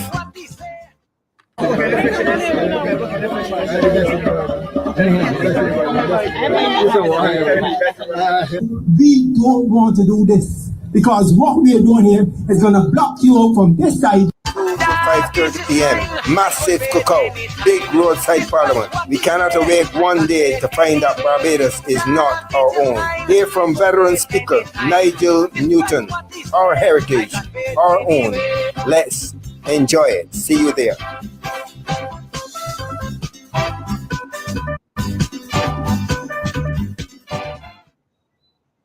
Listen, oh my goodness, this is electrifying. I'm seeing Mr. Glenn Murray settling himself to come in. Thank God we got him in tonight. But this has been, I really think, guys, are we sharing? Are we sharing? Are we liking? Are we subscribing? Help us to get the numbers up, please. Okay, so we need you to, yes. So Skylar, thank you, Skylar. That's a great question. So Skylar, if you need transportation, again, the same number, 1-246-236-7000. Give us a call, 246-236-7000. Give us a call. You see, this Joe's River event, protest event that we're having, it's really symbolic of all of this overdevelopment that is happening. It's a Gibbs Gully. It's whole town. It's all of us coming together, and we are rallying around our love for Barbados. That is what we are rallying around. The love for Barbados. In fact, I think, you know, do you think, do you think it's too late to ask people to wear Barbados colors? Well, you know, be liberated because it's an environment of therapy. So be liberated. Feel happy to do anything that you think, you know, our honorable Prime Minister, our Walton Bar would encourage. Bring your flags. So you can wear your colors and you can bring your flag. You can do, yeah. Marcia, you know that area there in Joe's River, you know, that has been designated a heritage park. I hear you all talking all about this heritage this and heritage that, but understand that area has been designated a heritage park. Wow. Yes. And you know, it really, when we spoke concerning, you know, the stance that our past Prime Minister, David Thompson, took by saying that there will be any kind of development of that nature on the eastern side of Barbados, and to find out that we can have, you know, approval. But the big problem here is, you know, this is the big problem, you know, And, you know, sit down for this one. I guess you understand before, but I need to repeat it. I need to get it home to people. That our big problem here is because we had allowed the change from town and country planning to planning and development. Yes. Where we now have one individual. And what do we call that? Dictatorship. When we had town and country planning, we have individuals in there who will sit down and take a critical look at environmental impact, social impact, you know, economical impact, all of those, and do their studies. They're well versed to do that. They're qualified to do that. But now we have allowed a convenient change in this particular policy as it relates to land use in this country to be dictated by a change from town and country planning to planning and development. And that change brought about a structure wherein one person makes those critical decisions. So we would find that the individual there in Gibbs may be frustrated day and night, but those who come with fine linen are given that stamp even before they submit the application. But you know, Easy D, my brother, you really are going to be doing this tonight? Mm-hmm. Think about it, Easy D. Come on. We're here. You heard the lady who called. I don't know which party she's from, and I don't care. Can we just for 1 minute stop thinking about the party and think about the country? You think that in any government that was in power doing something like this, regardless of what the party is, Barbadians needed to say something. And you're telling me that's a question you're asking? Easy, come on, Easy D. Marcia, I expect better from you. Marcia, hold it there. You know, I was in the United States of America with my wife. And I saw the regathering activity back then on my TV. I saw it. I said to my wife, that's a wonderful idea. Let's go down and support it. It had nothing to do with government. Period. I said, that is a good idea. Let's go down and support it. But when I take an objective analysis of what now is mobilizing this country, I can see that there is an interest that is not about us in totality, but it's a very individualistic approach to financial gain and other gains in this country. That is what we have arrived at. As Michelle says, this is a people issue, not a party issue. Can we, for once, is it possible for once that all of Barbados rally around Barbados? You see how small we are? You see how small we are? I'm telling you, our ancestors would be jubilant. Mm-hmm. You know, Mr. Lewis, to know that we could be rallying around Barbados. Barbados, can you imagine? Please, and this is why I'm saying, how, on what basis can you defend this? Mm-hmm. You are tearing out our soul. There's a part of it that people are not understanding, you know, Mr. Lewis. And I know Mr. Murray is still trying to get on. Listen to me. Okay, he's almost ready. Let me say something. There's a part of it that the Barbados National Trust cannot write in the newspaper. There's a part of it that we can't articulate. You understand?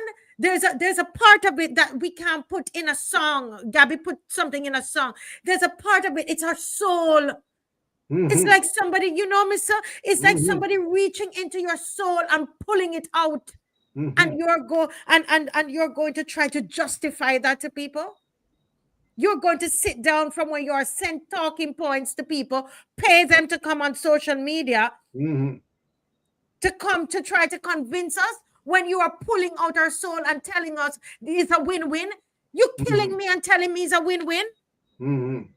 This is crazy. It's like when they came up with this grand idea that they're not going to have independence. Oh my goodness. Even if that is what you want to do, have a little emotional intelligence. That's not how you do it. You can't drag people emotionally on the ground like that and expect to get away with it. It can't happen here. But how could you stage, Marcia, bear with me. How could we stage the gathering in St. Lucie? I thought that, you know, maybe the smarter thing to do would be to start in another parish. How could you start regathering in of all places, St. Lucie? You know, I went down there with a friend of mine, and we know we talk about the dogs and the chicken and so forth, you know, the little dog food. And I was down just below, I was just there below St. Lucie Secondary. And we were collecting some water, you know, to boil, to do the chickens, you know, the plucking and so forth. And there was a bucket of water there by itself. I said, I don't want that bucket. Let me turn on the pipe to catch fresh water to put in the bowl to boil. When I looked at the water that was going in the bucket, it was just like the water that was one side that I was refusing. I asked the owner, is this water coming, you know, from a tank or something in the back? He said, no, that's the water authority. I was shocked. And as much as I heard about all of this tinted water in St. Lucie, I saw it for myself. How in the world we can jump up in St. Lucie?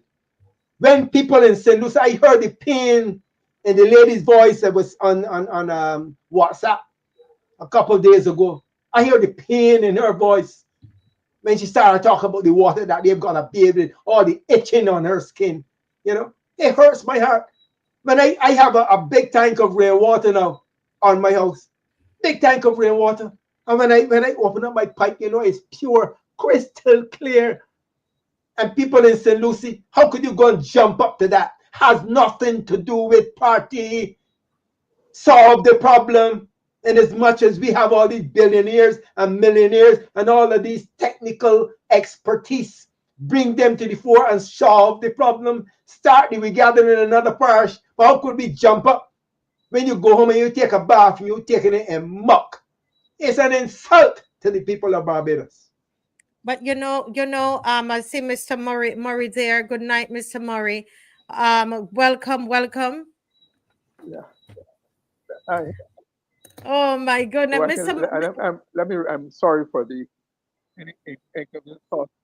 inconvenience caused because of my technical problems, but I've got it sorted out, and I hope you're hearing me and seeing me okay. Yes, we're hearing you very, very well, and I know how that is. You must. It seemed like you were coming all the way from St. Lucie here.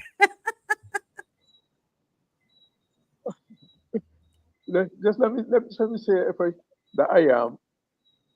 Few things have offended me in my recent life.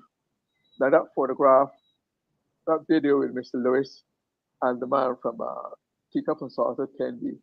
Yeah, Dave, can you put that up for us? I felt offended. I felt his body language. You can see the spite and venom, and it really reminded me of all I've seen and read and heard about how the white Australians treat the indigenous people, the original people of the continent. And I said, it made me feel like I seem to, when they consider him, plus the stories you're hearing about, what is happening at the Teacup and Saucers is not the only development of its kind that's happened across that stretch of Cattle Wash, Bashi, etc. And I said, it looks as though this man is trying to make us feel that we must be strangers in our own land. And I resented it. And I resented him and Mr. Enders or any others who seek to make Barbadians feel that in their own country, the old patrimony, the old legacy.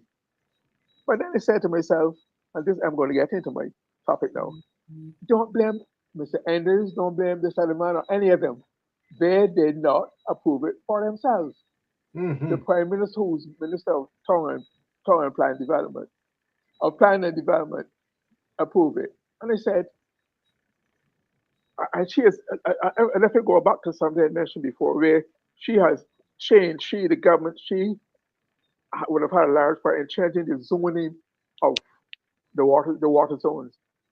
Okay, something that was based on geology, all the sciences, and worked well for us.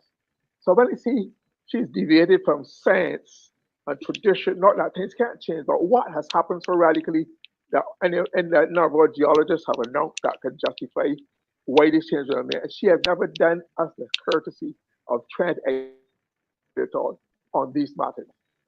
So like my Thomas said, I'm taking off the blinkers now on this one. I have to ask, are we hearing Mr. Mr. Murray correct clearly? Victor, can you hear Are him? you hearing me? Yeah, yes, I'm hearing him correctly, but the actual signal seems to be varying a bit, you know. So yeah, we're having some challenges. But we're getting the audio, clear, but the actual signal. Right, so, but the audio is cutting for me. It's cutting in and out. Mr. Murray, if you turn off, can you turn off your camera? Let's try that. Sometimes I like to do that, and then let's see if it will you know, try. Let's speak and see if that will help with the bandwidth. Okay. Yeah. Okay. All right. That's no problem at all. So that it has come back on. Let me turn it off again. Unless Dave can keep it off. Keep it off a little bit, and let's see. I don't know if it's it could be my internet that's bad. I'm not sure. Keep going. No, I'm saying that. Okay. I'm saying the primary. I'm taking off my blinkers.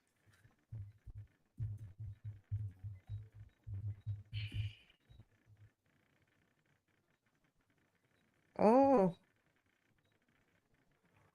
Okay. Are you hearing? Are you hearing me? Anybody hearing me? Yeah, I'm hearing you, Marcia.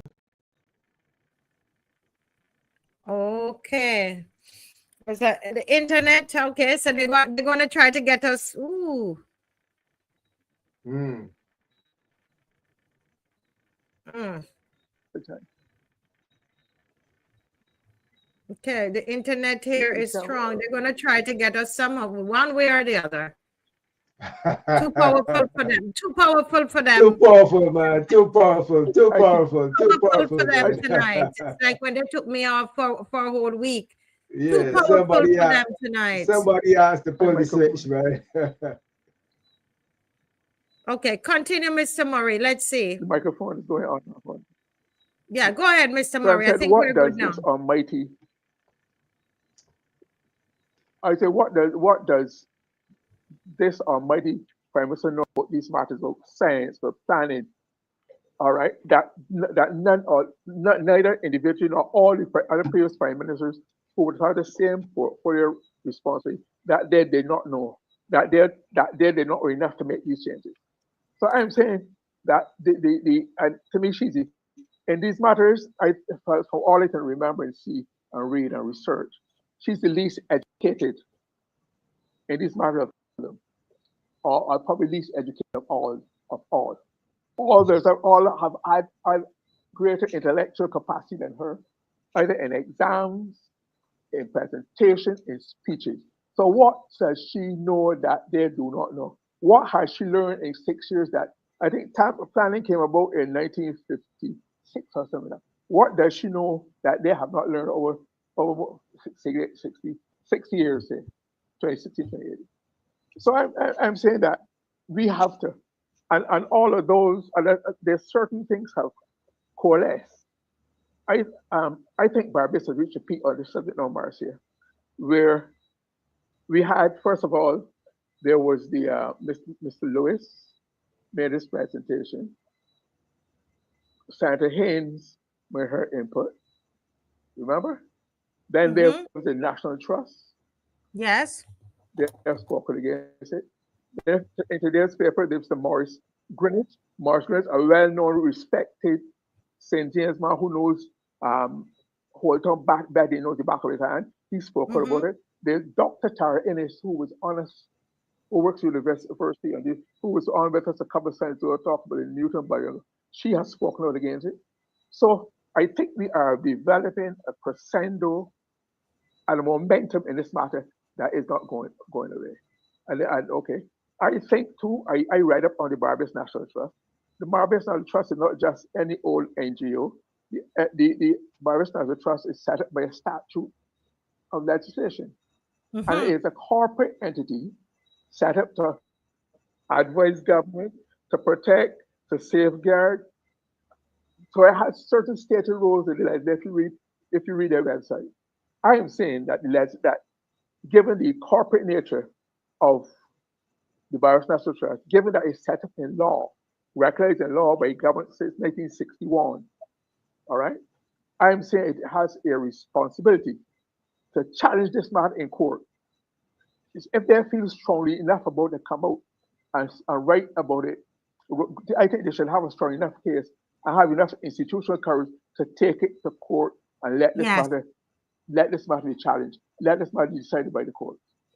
Right? I think we've reached that point because I do not understand how, and I understand what I think I'm getting. I've been told some things. I'm getting some information that will make what is happening at Teacup and Saucer fade into insignificance.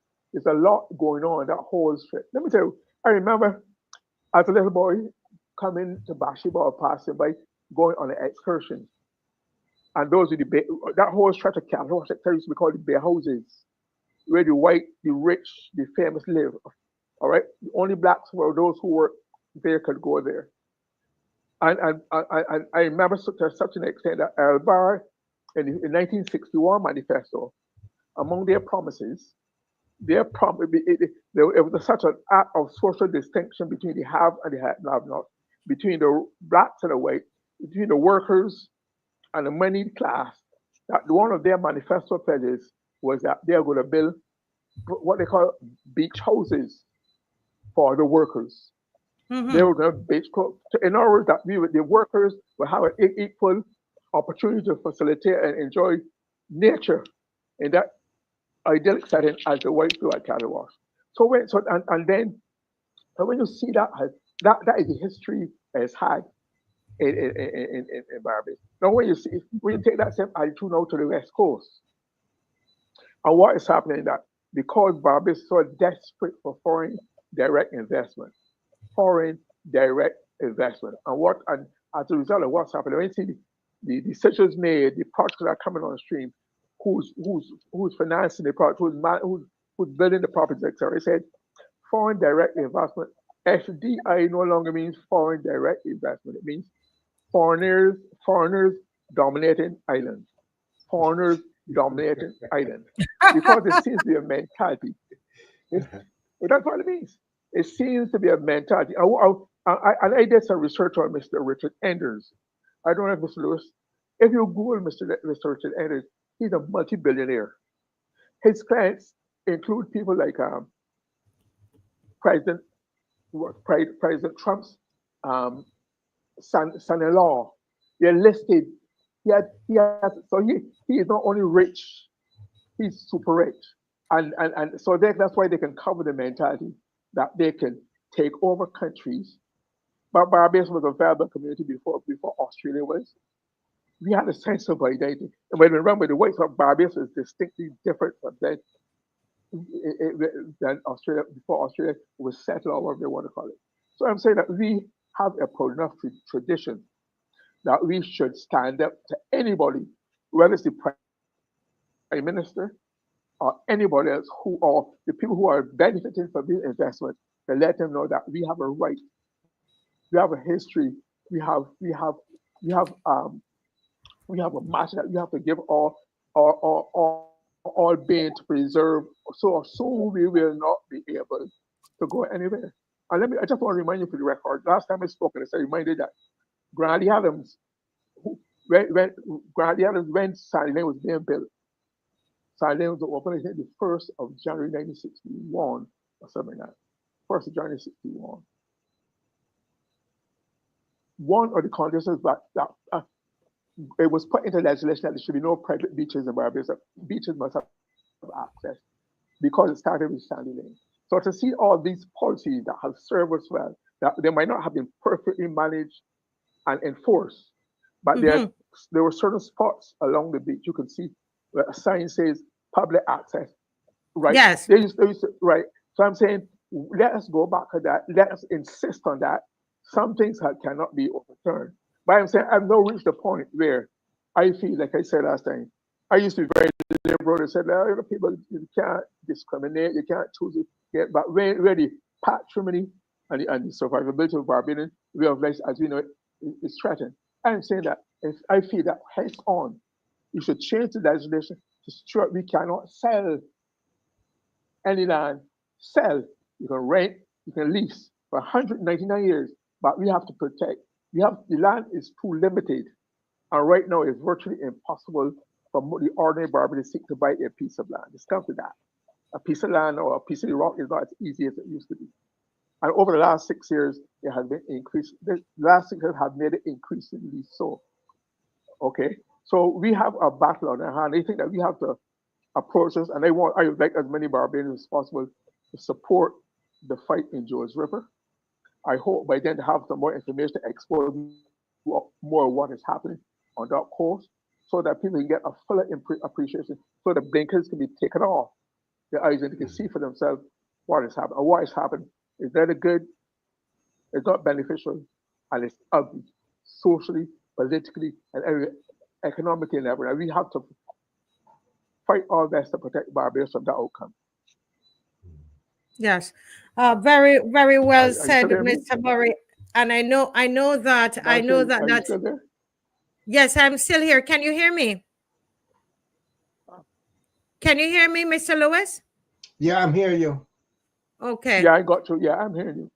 Yes. Okay. Thank you. Thank you. I know that is not directly what you came to share, but because of time. If I have any more time, given the problems that I have or what, Marcy, but are you? Otherwise, I'd like to move on to something. But it is connected, right. But something. Yeah. Next, what we can do? Yes, because of time, we had some removing the blankets.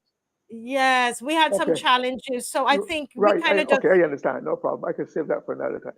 Yes, we've kind of flow, guys. We need you to like and to share, to subscribe, folks. If what we are discussing tonight really matters to you, I'm going to ask you kindly. This is important. We said we're going to gather around love for country. We're not focusing on party and all of that. We're talking about love for country. That's why we're gathering on Sunday.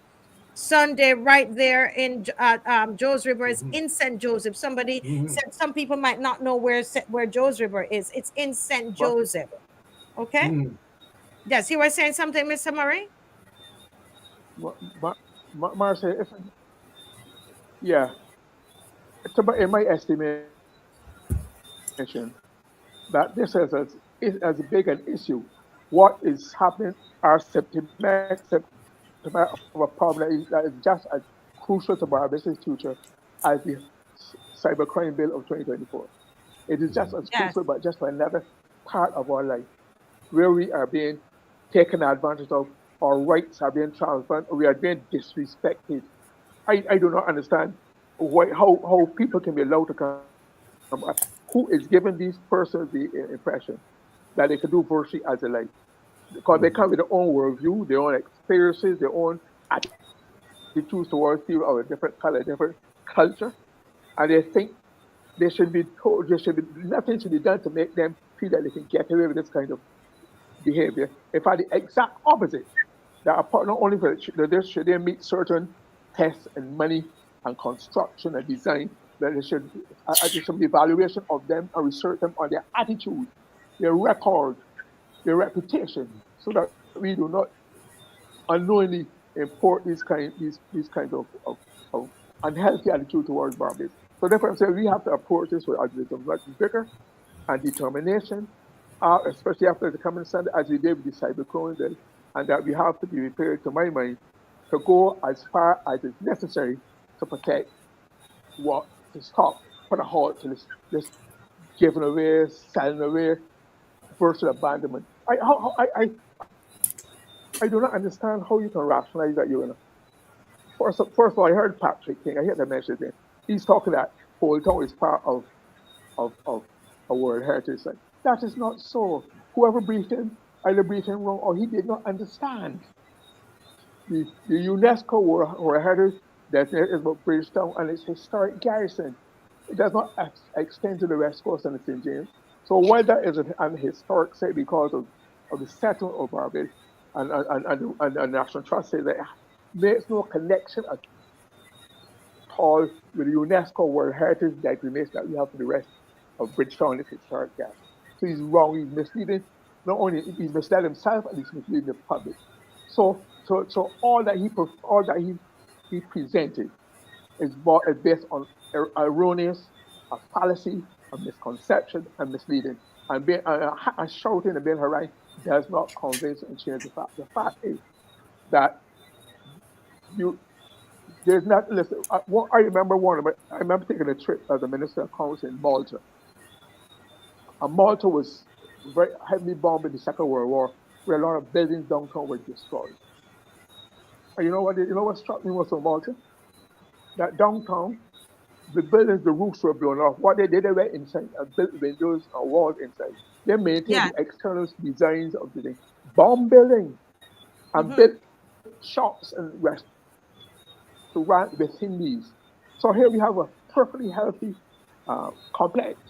We have a perfectly healthy monument. Why not enhance it? Why not incorporate and make that part of your heritage and legacy? Has anybody ever been to Old San Juan? Old San Juan, it's so well preserved, right down to a cobblestone street. Everything is immaculate and well preserved. But rather than seem to do that, first of all, the Prime Minister started was to destroy the old NF building over by the BAJANS. Next to that, they also took down that 1954 building. A 1955 building, the 54-55, the headquarters of the Barbados Fire Service. That could have been incorporated first buildings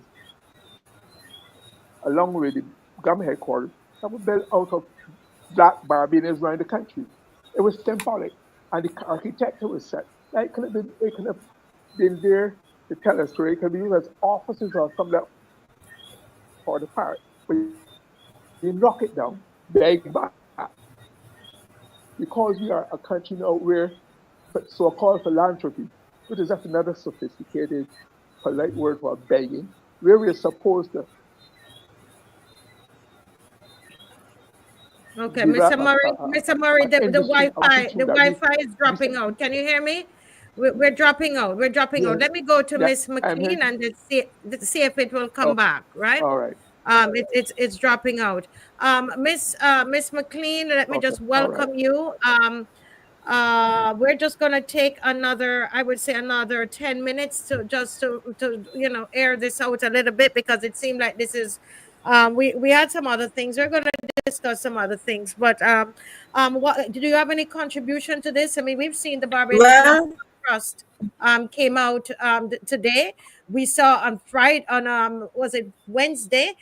We saw where Senator Crystal Haynes, surprisingly got up and spoke, and there were some senators who were, supporting her as well. So the Barbadians are really, this one is, I think, is something that is really angering Barbados. And I want to hear your thoughts on this, Ms. McLean. Well, my voice has been added to this before, but I want to speak to this from the perspective of a question posed by the Prime Minister in respect of crime and violence. And I would describe some of these decisions as violence to us as a society, violence to us as I think as Victor correctly said, when we think in terms of what we're leaving, what legacy or legacies we are leaving for other generations. And we don't have time to look at it now, but I would say to Barbadians, go and look at some articles online. We heard of the Prime Minister's go back to the power for me. the award she won. It was the Zayed Award for Human Fraternity, recognizing her global leadership in climate action and policy reform. Then there was another story which talks about the Prime Minister leading the charge against climate change. This is a United Nations Environment Program article. And I could go through several of them. And all I would say, I would ask the question, and I pose this to the Prime Minister of Barbados in her capacity as Prime Minister, as Minister of Finance, who allocates or approves expenditures on policies and programs and all government initiatives, and as the person responsible for planning and development. And I really would like to know, to what extent are the decisions of the Prime Minister as Minister in those several portfolios running counter to her mouthings, her speeches, her nice speeches? We know that the Prime Minister has a way of capturing audiences, but when I listen to what she said and what is reported, a lot of that runs in contradistinction. It is very contrary to everything that we are seeing. And here's a concern about the impact of climate change. And for me, as somebody who sat and looked at the things, that is an issue. But is she creating, for example, by the approvals in Joes River, the cutting down of trees and the leveling of hills and whatever else to accommodate rich people who want to take on for themselves only and their friends and family to appreciate and deprive us and future generations of us of the magnificence of those areas? Are those things running counter to what she has been saying? And I say yes. And really and truly, and I heard Glenn make a point, and I want to pursue that, because I don't think that the vast majority of countries like the Maldives that sink in and may disappear under the water, and all of these people who seriously are challenged with climate change would find it at all amusing that here we are awarding a voice that of the Prime Minister of Barbados, which has become a voice synonymous with championing climate change, making these kinds of decisions on the ground in Barbados. I mean, this is serious, you know. I must get warm, Pedro, because, you know, I get him warm, I can get hot, because I'm not going to get so hot that I'm going to forget what I come to say. Because at the end of the day, you know, I started writing down some things, and I was just capturing words that the Prime Minister says, how did we get here? I try to explain that in part, and part of it has to do with the contradictions. And, you know, the other ones that people like to talk about, give me the vote and watch me. But you know what's happening now? We are being asked to watch from the sidelines. From the sidelines, we are mere lookers on some of these things. And if people like Victor didn't feel sufficiently moved to go to court, and if Marcia did not introduce, if these things were not introduced by Marcia, we had Kimar highlighting certain kinds of issues, all of these things running counter to the notion of protecting the small island developing state that is vulnerable. And ironically, part of the most vulnerable part of Barbados, when we think of topography and geography, I didn't study those things, but I read a little bit and I talk to specialists. That is the most fragile part of this island. That is the most fragile part. And that's why you had people say, let it be, leave it alone. It is beautiful to enjoy as it is. People pay to come and enjoy that. But you know what? We're going to deprive millions. I forget Barbadians to know, because we've talked about Barbados, but we're going to deprive millions of tourists who come here year after year from having the experience that we as Barbadians experience, to hand it to a billionaire who can build some facility that may get washed away. And then you can say, well, you know what? I gave you all it, but it got washed away. I can't do no better. So really and truly, we have to get warm. We have to get angry. We have to be honest. And I don't listen to Patrick King, because I will tell you this, Marcia, you're not a betting person, I don't know. But we can bet, not for money or whatever, but I would bet you that if tomorrow morning Mia Motley got up and reversed what she had to say and was defending it as we would, he would come and defend it the same way. He would come and defend it the same way. So I have no respect for his contributions, because he waxes warm one day and then he waxes cold the other day, depending on what instructions I suppose he gets, because there may be instructions internalized, not necessarily literal instructions, and then there may be. But I have no time for people like that who, and let me say to our friend Easy D, you're becoming hard left now, failure, because at the end of the day, this is not about parties and politics. And I get sick and tired of people who are going to sit down and try to dismiss serious concerns when we have these kinds of issues facing us. This is you know, in the jargon of climate change, you will hear the Prime Minister speak of existential threats. That's what this is about. That is what this is about, because you go tampering. Forget all that. We as people now, let's just look at the landscape. Let's just look at the physical environment that they are messing around with. You know, and so it's not only depriving us, but you're doing damage that may be that you can never repair. I almost bite my tongue trying to call the word that I wanted to call. So, you know, this is serious business. And anybody who wants to say otherwise, they don't love this country. And I will pause there, Marcia, and drink some water. Yeah, drink some water and calm down. You sound like me tonight. But this is something that really get me. Yeah, back. I understand because sometimes I come on here really calm, and then the thing I tell you, it reaches you deep down. And you know, when I heard that Canadian who called Sunny, and she's talking about the Gibbs Gully, a lot of these are people like myself who came into Barbados, became citizens and love the country, and they're saying not over their dead body either. You're not going to, we came here because of the beauty of the country, and then you decide to mash it up. But listen to Karen Soloway, this woman online, and I'm calling her name because she wrote it online, because she says this. She says this: as a visitor to this island for over 35 years, it will be so sad to see this replaced by yet more condos or yet another boarded up empty space. And she has it in caps. This is the same tourism that they're trying to convince us, like we're idiots, that it's going to boost tourism. Listen to the tourists. Listen to the Barbados National Trust. Listen to them. The story says, we have seen a lot of changes over those years around Whole Town, and not at all for the better. The tourist who has been visiting for 35 years. As this is a heritage site, why not use its status to provide something cultural for local people and visitors alike?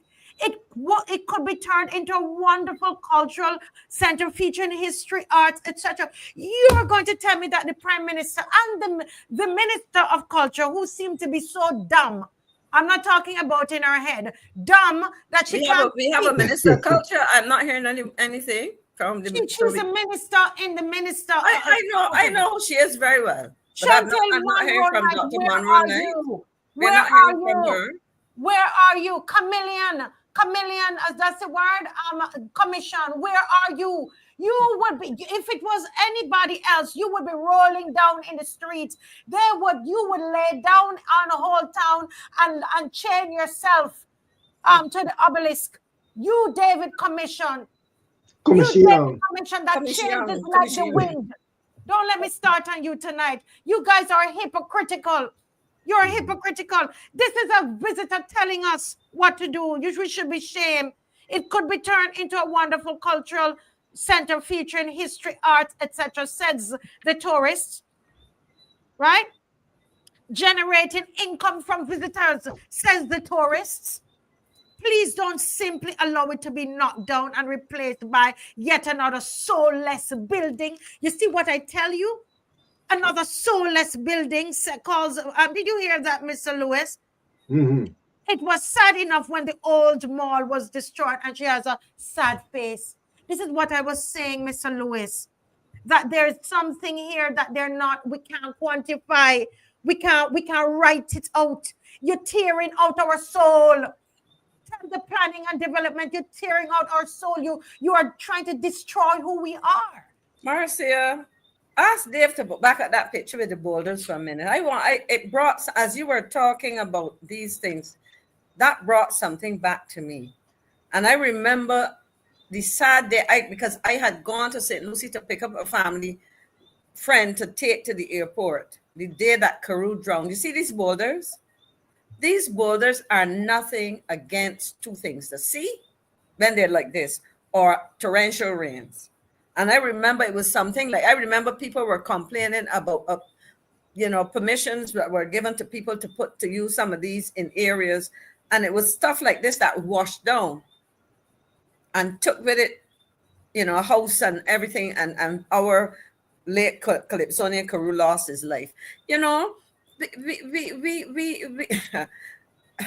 I like the word that lady used. We are replacing this thing with soulless structures. Soulish structure. Soulless. The soul is gone, and the decisions that are there are also soulless. Because how can you make a decision if you have any deep feeling and connection to what it is that is Barbados? In fact, and as the lady said, what is it that we come here to enjoy?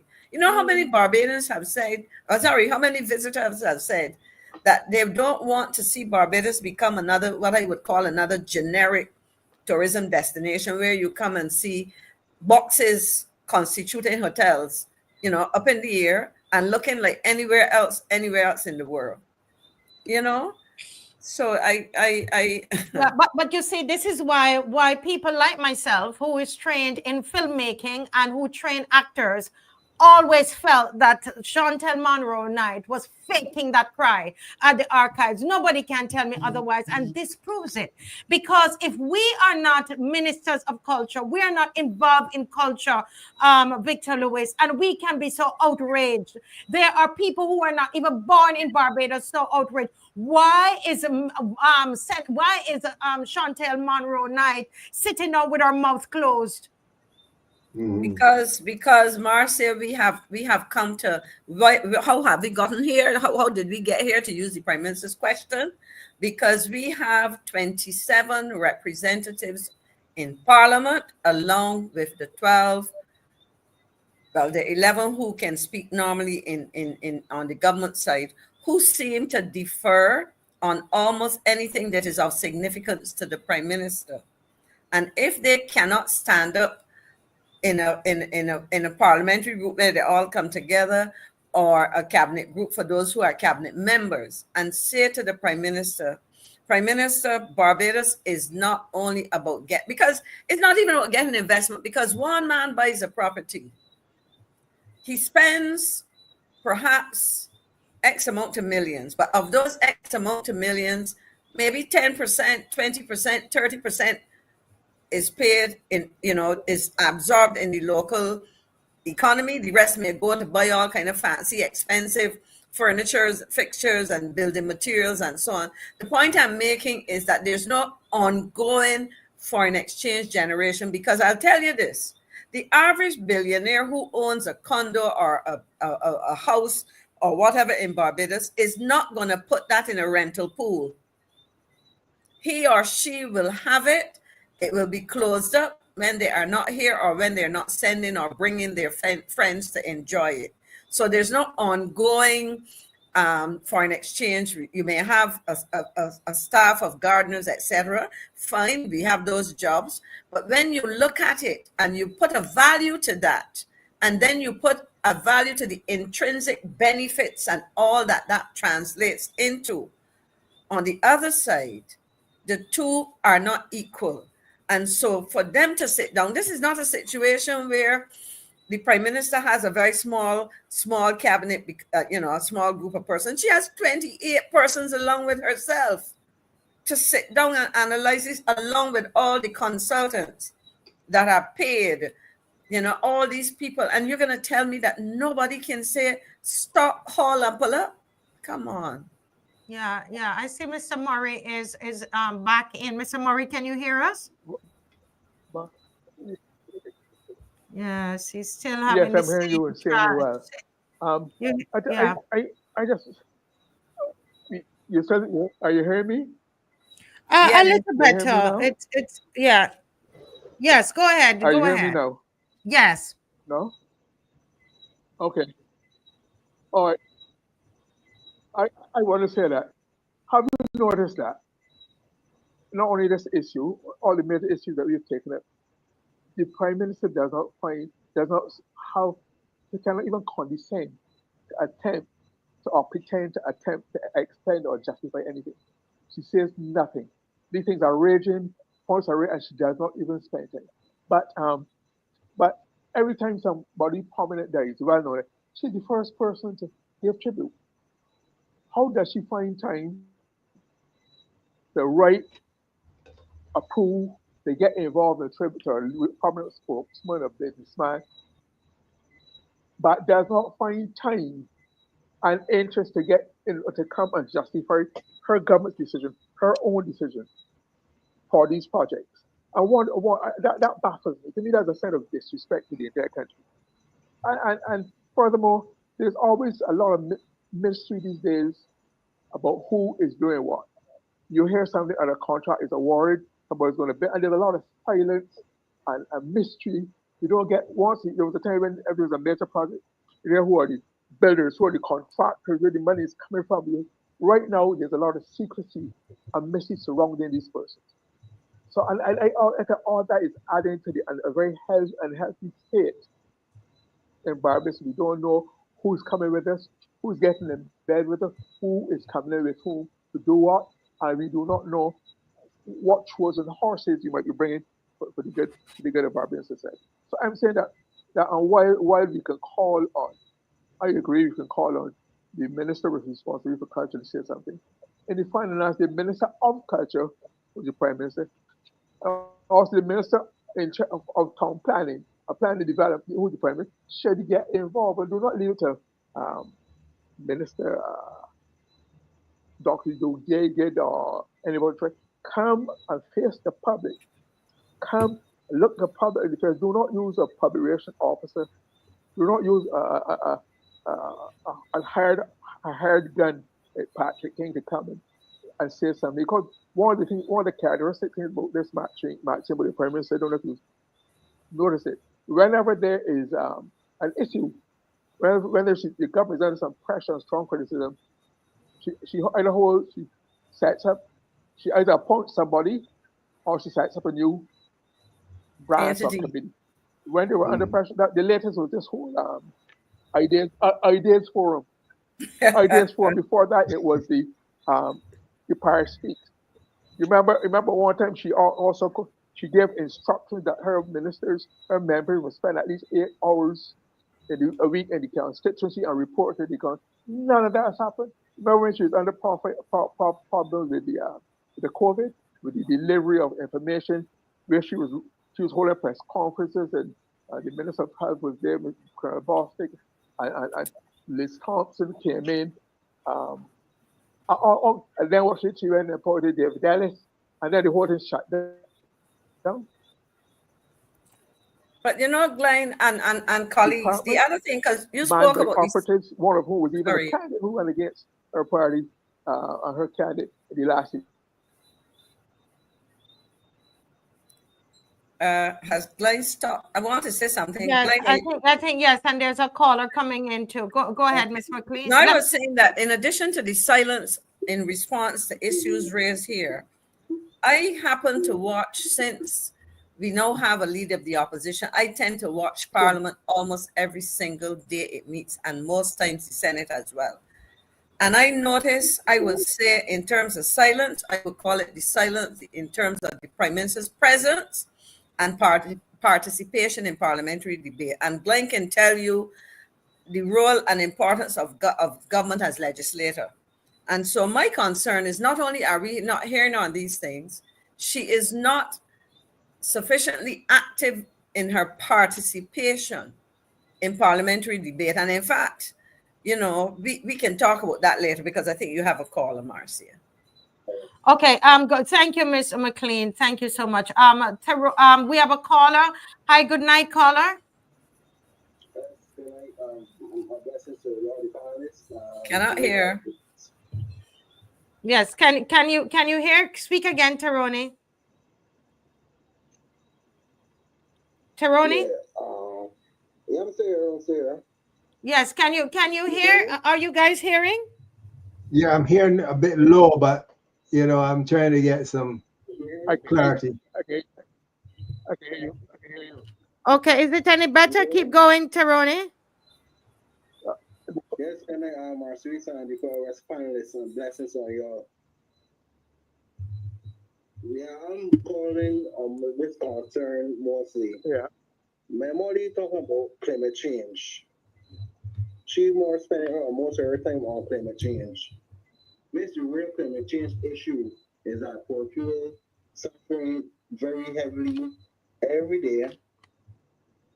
And also, she can be concerned of youth and people future, which gone is the whole future. Yeah. She got mostly concerned about this globalization, climate change, which she got a very serious dance going on about it, a range of separation, which that she should mostly hear they try and deal with more climate change. So as a young person, you're saying that you want her to be more concerned about the issues of the youth. Exactly, Marcy, because the youth is now and the future. And if the young people seeing a very dark future, what it's going to do, they're going to relate to crime and they're going to relate to other things. So basically, she should be dealing with the real issues of Barbados, how to create jobs so that young people can see a more brighter future. Yes, yes. Okay, so they're saying the call is low. I don't know. I'm not sure how else to deal with this. Why isn't it? Let's try that. Speak again. Let me see. Speak again. It's gone down now. It's gone. It's gone now. So that's not It's that's not the issue. I'm hearing I'm hearing you loud and clear, Mr. Louis. You hear me now? You're hearing, and we're using the same microphone. Okay. All right. So let me just take this all off and try something else. Hello? Speak. Oh, yeah, it's you still can't hear him, right? No, he's still low. Yeah. I think all right. Thank you, caller. We will have to see if it's our issue and sort it out. Thank you so much. Yeah. Okay. Yeah. Yeah, I wanted to say though to Mr. Murray, that when we think of cattle wash in Sinanjo. Guys, go ahead. We're just going to sort this out, and then because we want to get the callers coming in. Okay, so we're going to take a moment and try to sort this out. Thank you. Yeah, so I was saying, Mr. Murray, when you think of cattle wash and how it extends, along the east coast of Barbados, when you leave Belle Plaine, you travel along the coastal side. When you get to the end of the East Coast Road, as we know it, we would assume, before that's the end of cattle wash. But from an ethnic point of view, when we start to extend from there to go into the Bathsheba area, we are seeing that same ethnicity translating into Bathsheba. We are seeing the whole idea of white ownership of properties as it started and existed for years now in cattle wash area, because if we go back to understand the actual demographics in the cattle wash area, we would know that the family called the Selman family, those are the owners, the black owners of land in cattle wash. There was a gentleman by the name of Benji, a police officer from the Belle Plaine police station. He owned a property there in cattle wash. Now, the bird on the fence allows me to know that ma'am also owns one now in cattle wash. But apart from that, we understand that the cattle wash area is predominantly white. But we are seeing this pattern now because of the approval for development and the sale of lands in the Bathsheba area. We are seeing now the cattle wash ethnic structure extending from that area into Bathsheba. So when you come to that area now in Bathsheba, you're not going to see black ownership of properties adjacent to BC. That has changed. You talk about the philanthropy. If you got to understand how the owners of that property at the bottom of Cleaver's Hill that was cut down, if you got to understand who was the previous owner, if you want to find out who the previous owner, go to Cattle Wash. It is not ma'am, it is not the Selmans, and Benji now has passed on. So some person that's in Cattle Wash owned that land at the bottom of Cleaver's Hill. And within that same ethnic group, it was sold to. So the legacy goes on. So just don't think of Cattle Wash now as you knew it previously.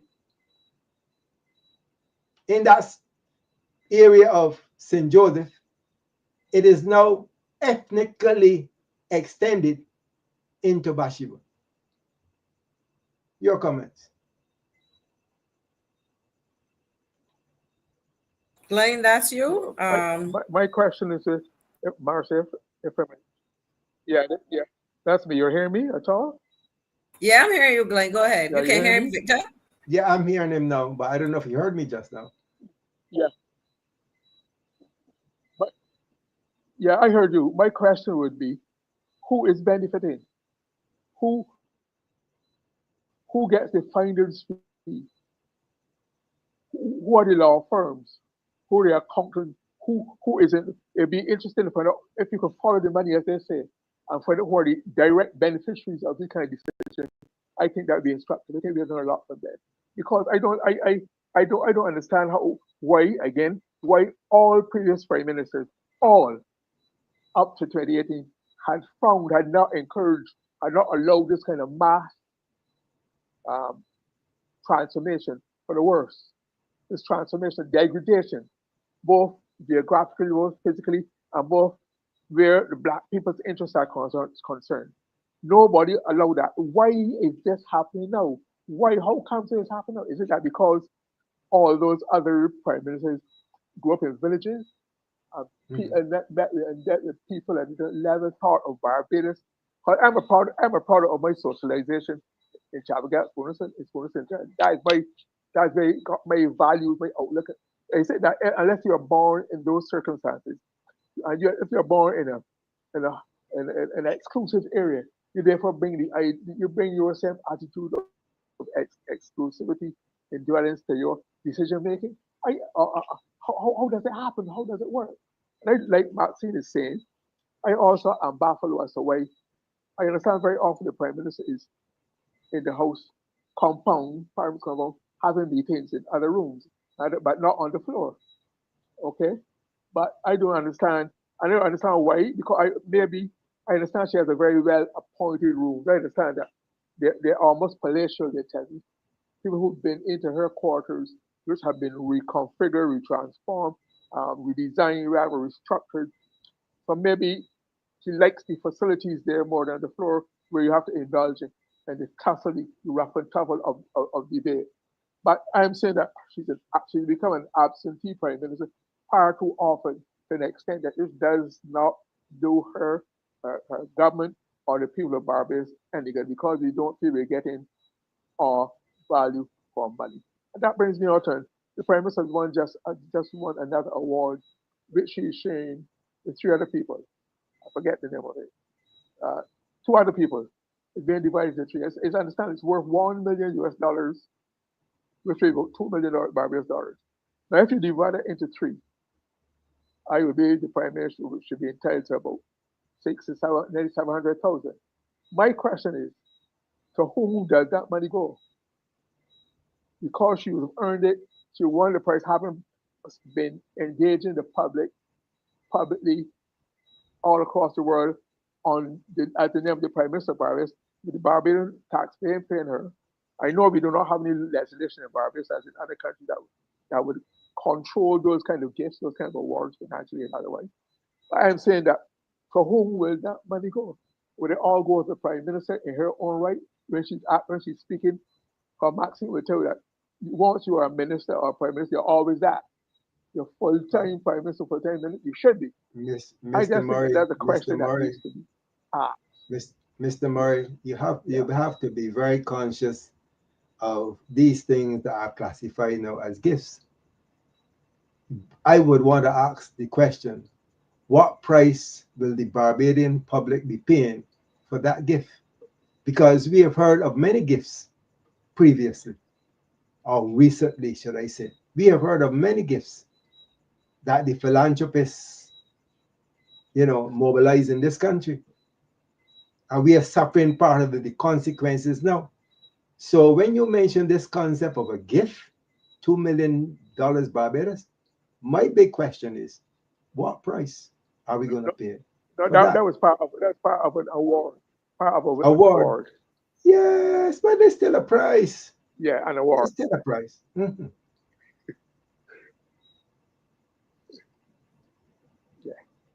Yes, folks. We would love for people to call in. We would love for Mr. Murray. I was saying we would love to. We're trying to make sure that we have the facility for you to call in, and everything seemed fine. But we seem to be having some difficulty. But we want to test it. Okay, it's live TV. It's live TV. So, go ahead. Can somebody call, even if it's a call, and say hello to us to test it? All right. Because I think that we need to make sure this is something, Ms. McLean, that we are wanting to make sure that it is in the show each night, that we people can call in. So this system needs to work. All right, we have a new microphone, so it should be working. So call in, please. Call in and let us test it. As you know, everything here is by donations, and it's your donations that's making this happen. So we have a caller who's calling to test. Let's see, Ms. McLean, if it's working. Good night, caller. Good night. Yes. Okay, you can hear it now. Yes, please. I can hear you. Okay, the first one was pretty good. I wonder if it has a short. Say good night again. Good night. It dropped. So it has to be that the thing has a short, because it worked perfectly a while ago and then it didn't. But go ahead and let's see if it will pick up. Is there anything you want to talk about?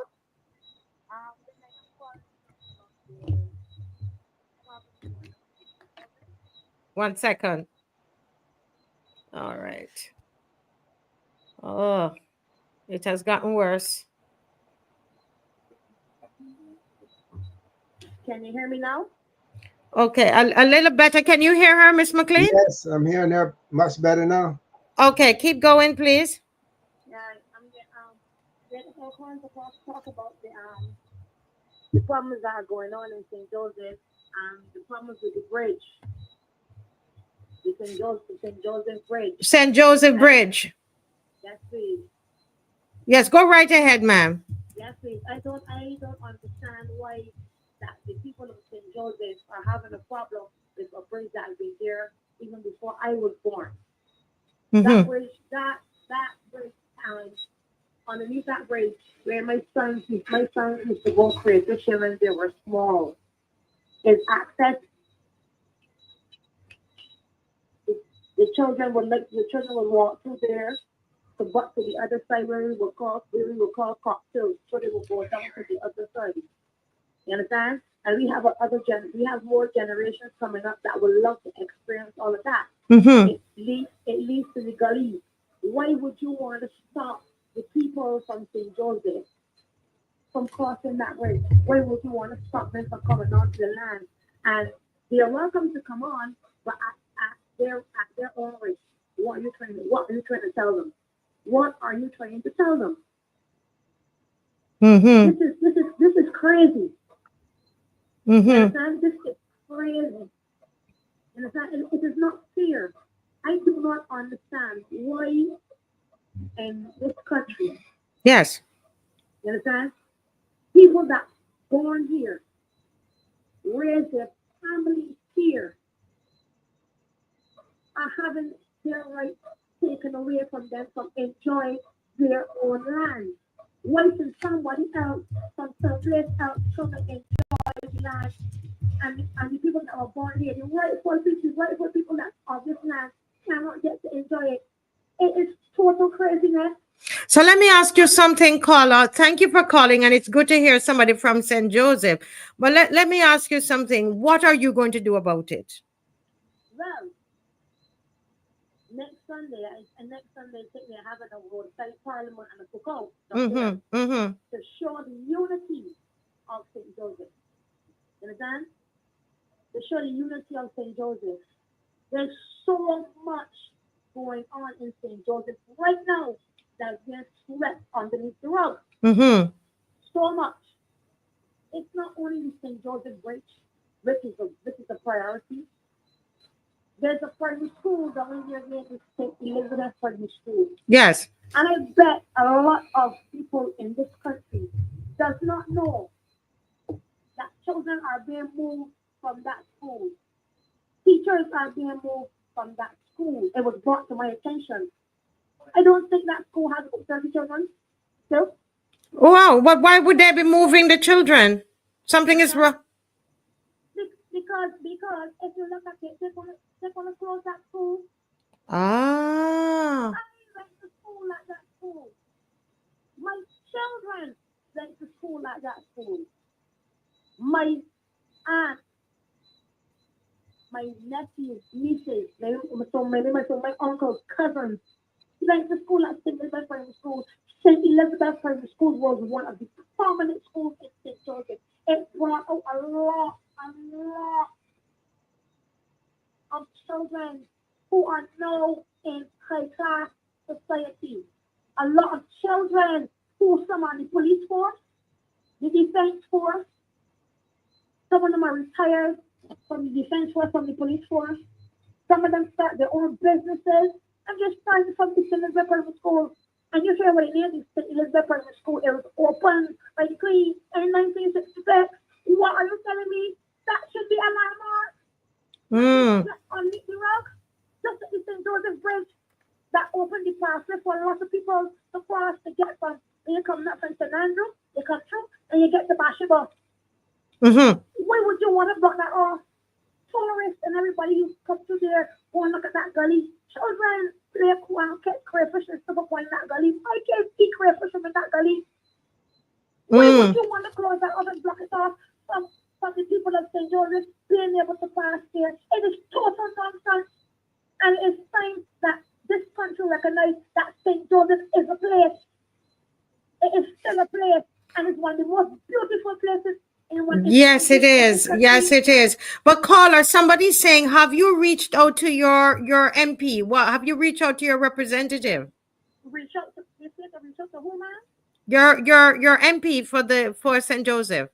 Does St. Joseph still represent him? Yes. Do you see him? Oh, you're asking me? I don't know. Do they see him? Do they hear him? He knows what is going on. Do not feel that he does not know what is going on. He knows what is going on. And I'm sure prominent people from St. Joseph have talked to him about that, have tried to get to him about that. You understand? Yes. Even I understand that had a court order, even a court order that you can't stop the people. Yes, you can't stop the people, but you put up signs saying you can cross, but I don't always. What's that telling you?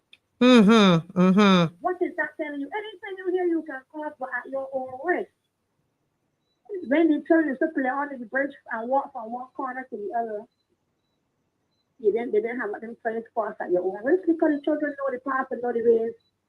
Yes. And as I said, their ancestors taught them the way and where to go and where to walk and where not to walk. So all of a sudden, it's crossed at your own risk. What are you telling me? What will become of St. Joseph if somebody do not stand up for it? And I know the people of St. Joseph, if they actually realize what is going on, you understand? And not let the blinkers be put on to hide certain things, they will see. Yes. Years ago on Sunday, you could see so much buses coming from Bathsheba. People having picnics. Yes, it's true. Taking the road from St. Joseph Court down the East Coast. People passing and taking pictures all over St. Joseph. Some you can't do it now because the roads are atrocious. One of the most beautiful places in this country. Do you think that you should let the roads get to that condition? Do you think you should let someone come and tell the people on St. Joseph that they can't cross a bridge that's been there before government and us? It is foolishness. Do you tell me that a school from 1966, are you telling me that you could not refurbish that school that educated so much? Yeah. You know, somebody said it's still a big place to have this George River guy still. Bathsheba. A lot of children used to go to school at that school. Why are you taking it away? Why don't you do something about it? Don't spend all the money for the town school. Do something with the country schools too. And St. Joseph is a school that should not ever be closed. Wow. That's the problem. Solve it.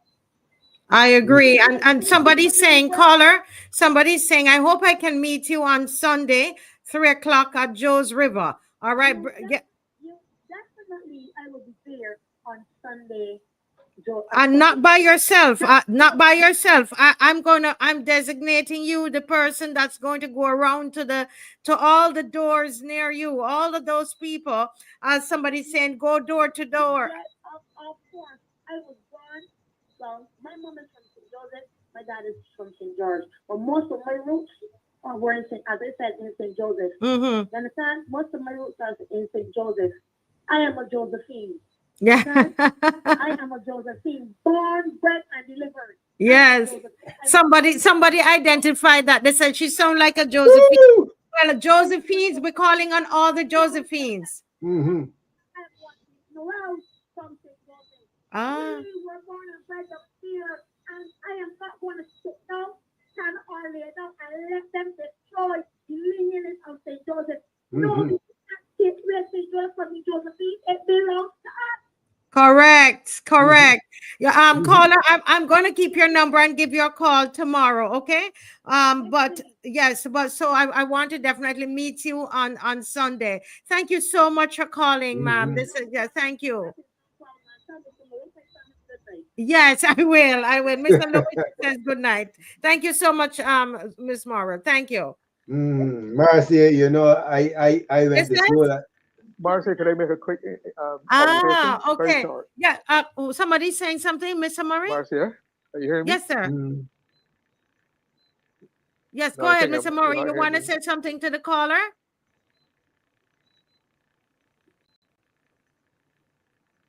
No, I don't think he's here. Okay, thank you so much. Thank you so much.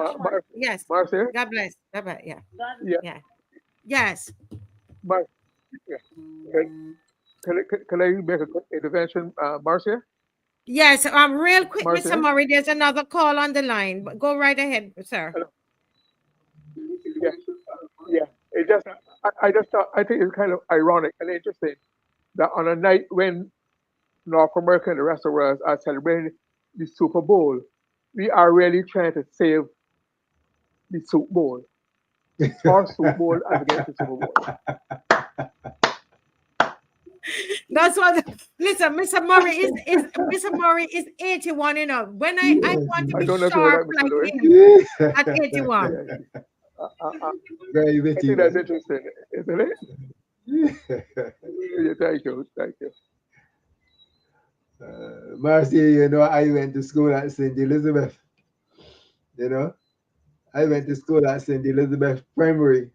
So I could have clearly identified with all she's saying there, you know. And when you go to the primary, you saw that picture taken with the children and the police, and you look at the backdrop, you know, it's a wonderful view. It's highly panoramic. Yes. But yeah, that back there is looking down to Cove Bay, right? All down the East Coast, right down to Cove Bay, Picatinny, the whole thing, you know. That's it.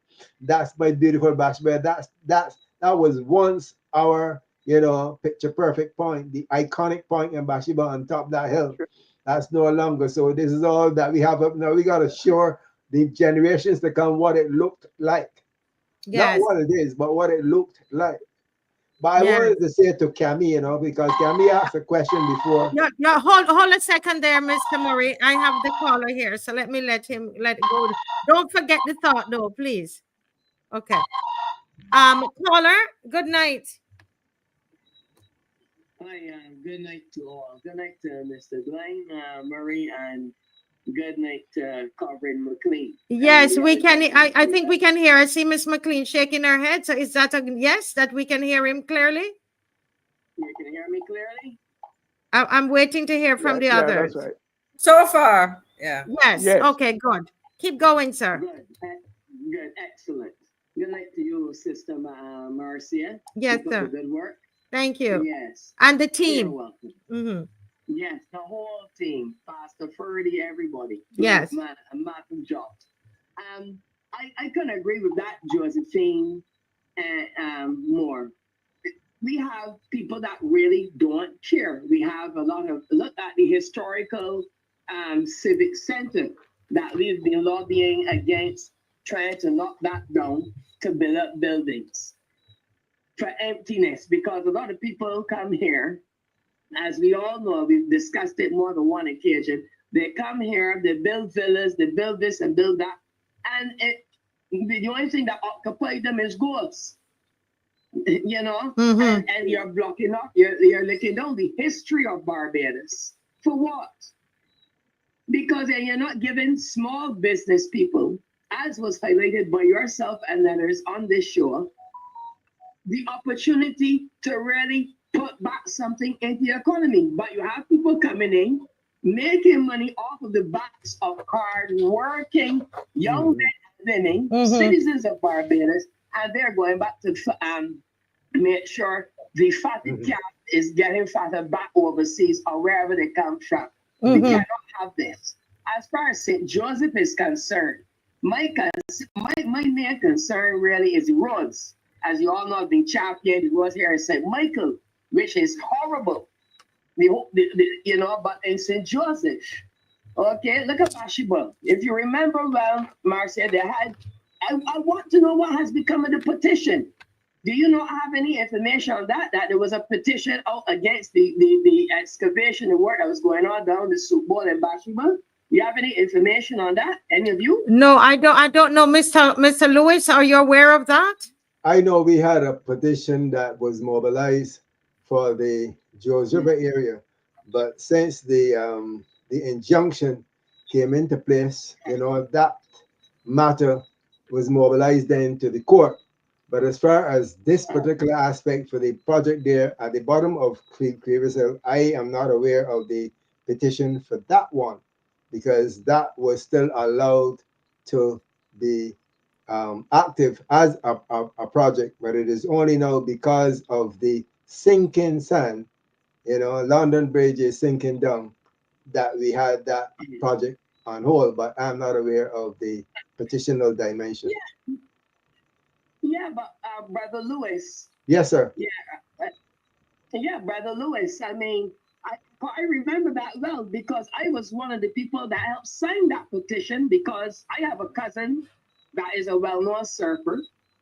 He was a champion back in his day. Probably you know him, you know. And from Bathsheba, and all of those guys then, they're all of them complaining about it. They're taken away again, as Marcia and others have highlighted. We see these people take away the history of Barbados. How on earth are the youth, our young people, are going to learn about the actual history of Barbados when there ain't going to be much left? All they're going to be seeing is a lot of big buildings going up in the air, townhouses, you name it, they're going to be seeing it. They're already destroying the agricultural land. They're destroying the roads, but they ain't going to hear about the gathering and all kind of nonsense.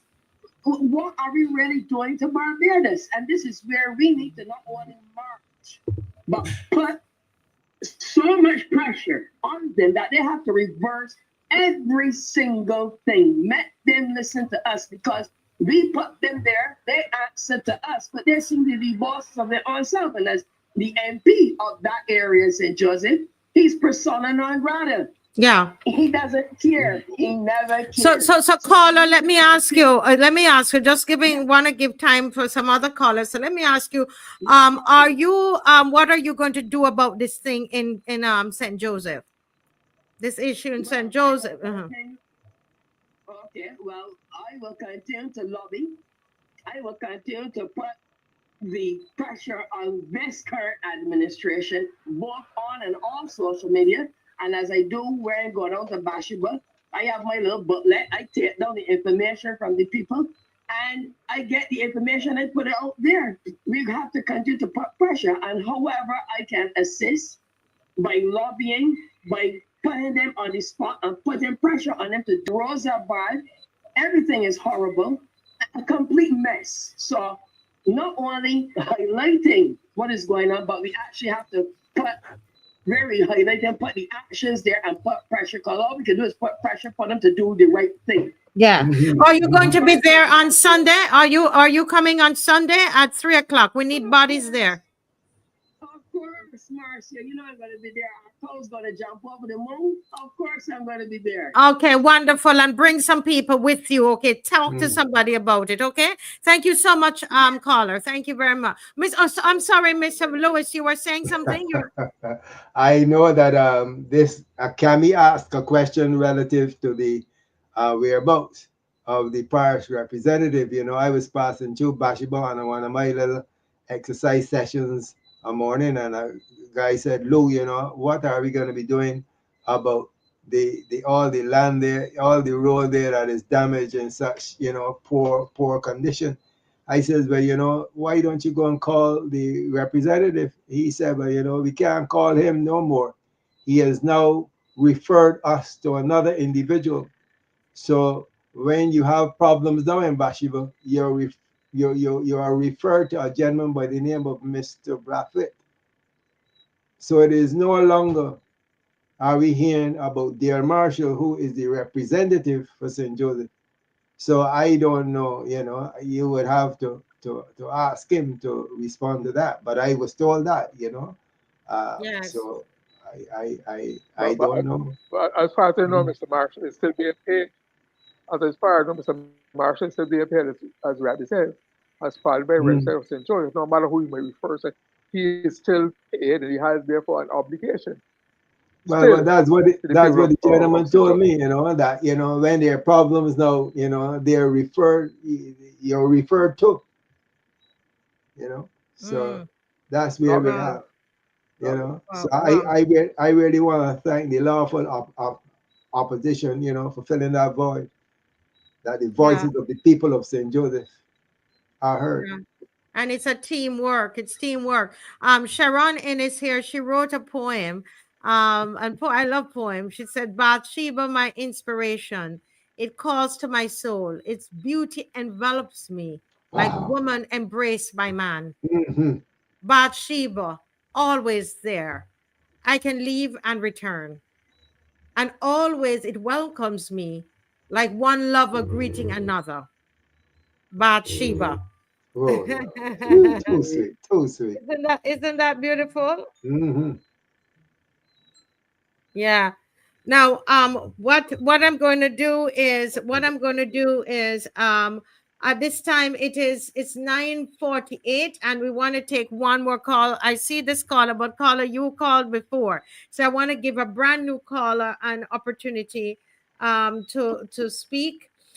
So one more person call, and then we're just gonna use the remaining of the show just quickly to celebrate. We're gonna continue the celebration of Mr. Thorne, and just to thank him publicly for standing in there as a leader of the opposition. And tomorrow, and as the week goes on, we're going to go into that a little bit more in depth. But do we have another caller? Is there another caller that's going to come on?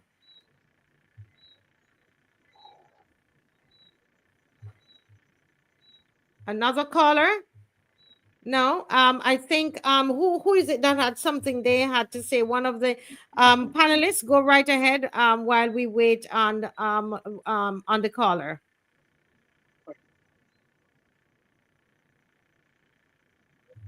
I have something to say, Marcia, but It's strictly political. If you can entertain it now. Are you hearing me? Okay. Is it about the same topic Are you we're hearing dealing me? with? I'm hearing you. No? Is it about the same topic we're in? No. It's political. It's political, but it'd be interesting news. It has not been said publicly before. If you want to leave it to the end, I'll leave it to the end. Okay, we will. All right. Let me see if there's any one short more comment about this, and then we close this segment, and then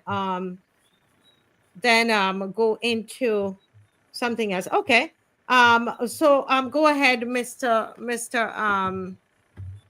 Murray, and then we want to just take a couple minutes to celebrate Mr. Thorne. Go right ahead. Okay. Just remember some weeks ago, the Prime Minister denied that they were preparing.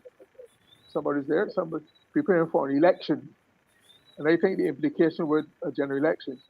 But my information that they're preparing for a by-election is in James North. Because I'm told from good sources that Mr. Hinks said that by about May, the election takes place by about May, when Mr. Hinks would fully qualify for his pension. And then he's going off to London to be High Commissioner. Right? So that is why you saw the entry of Mr. Chad Blackman. That's why you see so much work going on, trying to fix rules of war in the North, because the North will be the center of attention in a few weeks when they have that campaign for the by-election in James North. So that's why they started. That's why they started the. Yeah. Yes. Go ahead. Right. Yeah, and Maxine, do you know that that they're not going to have a deputy consul general in New York, in Toronto, and one in Miami. Right? You know that the Prime Minister is responsible for all overseas appointments. Hello? I'm listening, Glenn. And then they want in Miami, where there's already a consul general. And there's already an officer for diaspora affairs in Toronto, calling the one in London that I existed before. So I'm saying that there's money to do to appoint new people, to extend political patronage to the favored class, but there's not money to do certain basic things. So look out for some of the movement and to clear the deck of some previous political operatives who are no longer as effective as they used to be, and make room for a new one. So to support the by-election is around May, it's in Philip North. It's in St. James North. So look out St. James North. Well, what we can do is we can always thanks for introducing it. Mr. Murray, I tell you, always he got his ears to the ground. But we will continue. We will look at that a little as the time goes on, go into it a little bit and bounce it off each other, etc. But I think it's good to look at. But hold a second there, Mr. Lewis. I just want to use a couple minutes to say that last year on Friday night, it was February 9th, that we were on the show.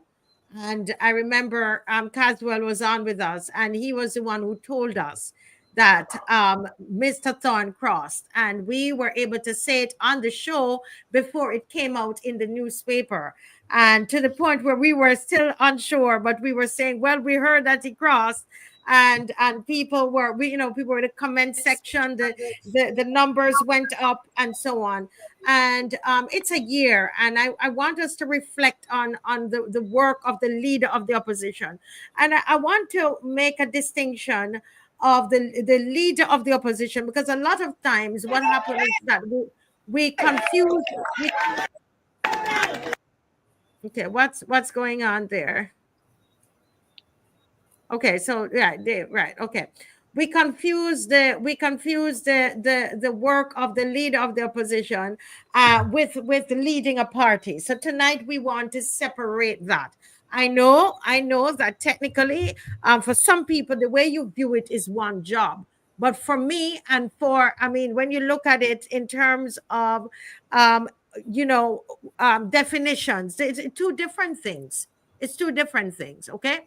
And I just want to remind us of the 6 main roles of the leader of the opposition. Number one, the leader of the opposition has the responsibility of holding the government accountable. The leader of the opposition is the head of the opposition or the coalition. In this case, there was none, right? And their main duty is to challenge and scrutinize government policies, ensuring transparency and accountability. That is the role. One of the key responsibilities. We get it mixed up, and I know the comment section is going crazy right now. We get it mixed up. So let us, when we are reviewing Mr. Thorne as a leader of the opposition, that's what we're looking at the moment. Okay, let's look at his responsibilities. The next one is representing alternative policies. The opposition leader provides alternative policies and solutions to national issues. They present a credible alternative government to the public, highlighting different approaches to governance. Number 3, responsibility. Leading the opposition bench. Well, in this case, it is just him. So he leads in debates and he coordinates efforts and so on. Number 4, he speaks for the people. The leader of the opposition is supposed to speak for the people of Barbados. As a key political figure, the opposition leader acts as a voice for the citizens, especially those who did not vote. Well, in this case, there was no ruling party, right? But they highlight the national concerns, the injustices, and failures of the government. They participate in key national decisions. They prepare for future governance, right? Since they are the main alternative to the prime minister, and I guess this is where the political part of it comes in. As a political leader, the leader of the opposition also prepares to take power in future elections, building their party's credibility and readiness to govern, right? So those are the 6, what I'm presenting as the 6 key responsibilities of the leader of the opposition. And I'll tell you this is, for me, I'm looking at this picture here on the screen. I was one of those that went to the parliament that first day when Mr. Thorne was going into the house as the leader of the opposition, because I appreciated the fact that we now had someone to take the concerns that we would raise on the show, to take it a little further and take it into parliament. And I personally hear him doing that every week.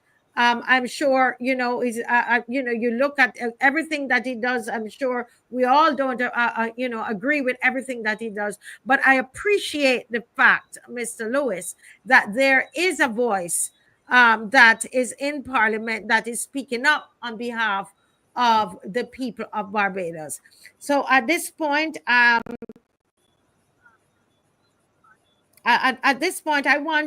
would love to just hear the panelists. Tomorrow, we'll have a chance for the audience to call in and just to, share their thoughts about Mr. Thorne, how we see he's doing, whether we want to thank him or you might have a grouse with him or challenge him, in any particular area. But so tomorrow evening, we want to be able to do that at 9 o'clock. But just before we go, let me hear from the panelists.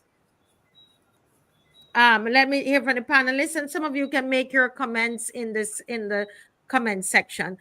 So we have Mr. Lewis is still here with us. Mr. Lewis? Yes, I'm still here. When I heard the name. Let's start on a positive note, because it's not easy being out there pushing your head out. And then you want, yes. So let's see how do we encourage him and then make other comments. Go ahead. Well, I think that Mr. Thorne has done an excellent job before. The actual religious dimension, the spiritual dimension that he brought to the platform, being conscious of us as what was the name echo then relative to faith. I think we had some faith concept, some faith word we use before early up, you know, and I'm happy with that stance, because he tries to support everything from a biblical standpoint, and that is something that I highly admire about him.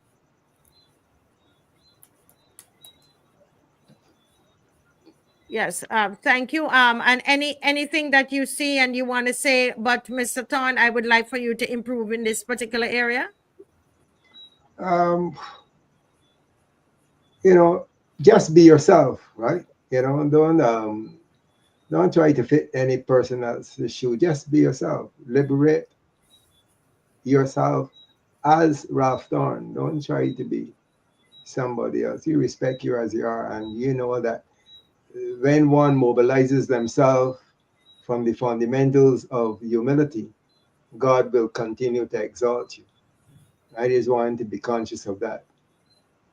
Remain the humble person and be mobilized by God from that dimension. Yes, yes, yes. And I remember you said you heard him speaking, you know, a lot about God when he crossed. It's true. He had a lot of Precisely. those. Yes. Okay. I agree. I agree. Mr. Murray, what are your anything in a nutshell you want to congratulate, and then to make some recommendations to Mr. Thorne, things that you think that, you know what, he could improve on that. It's 10 o'clock, but yeah, we'll entertain two. Are you talking about as leader of the opposition or as leader plus head of the party? Which one do you want me to focus on?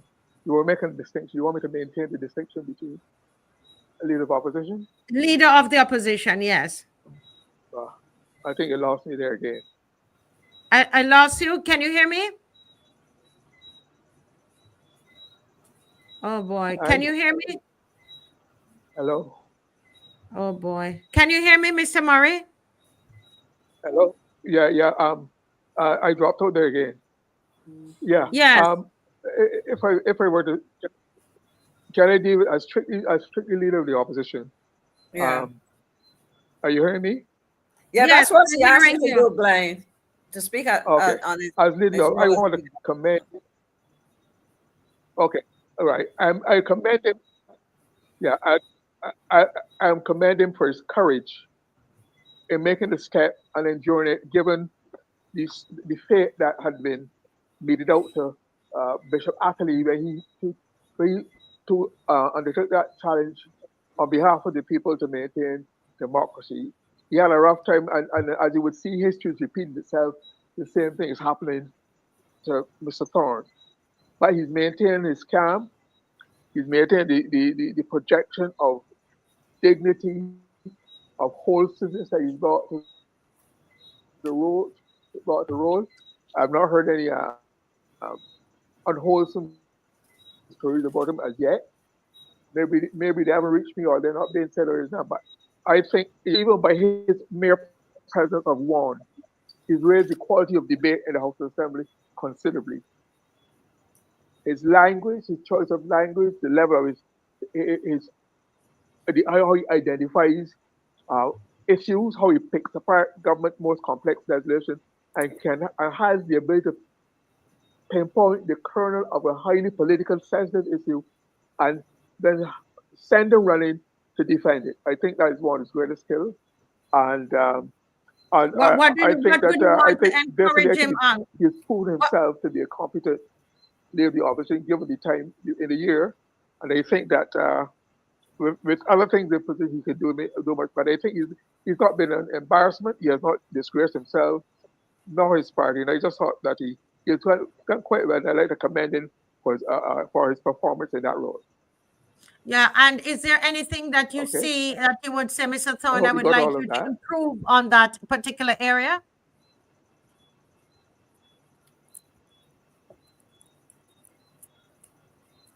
It's not hearing. Okay, all right, no problem. Miss McLean, over to you. Is there anything? Looking at, you would have been in politics for a long time. Looking at Mr. Thorne, what do you want to compliment him on? And is there anything you would say, Mr. Thorne, I would like for you to improve on this particular area? Well, let me compliment him first, and I want to start by something Victor said about spirituality. And one of the things I discovered recently when I was introducing him for the Arbar Moore lecture is that Mr. Thorne has a diploma in theology. And Okay. that I don't think that was just an exercise in accreditation.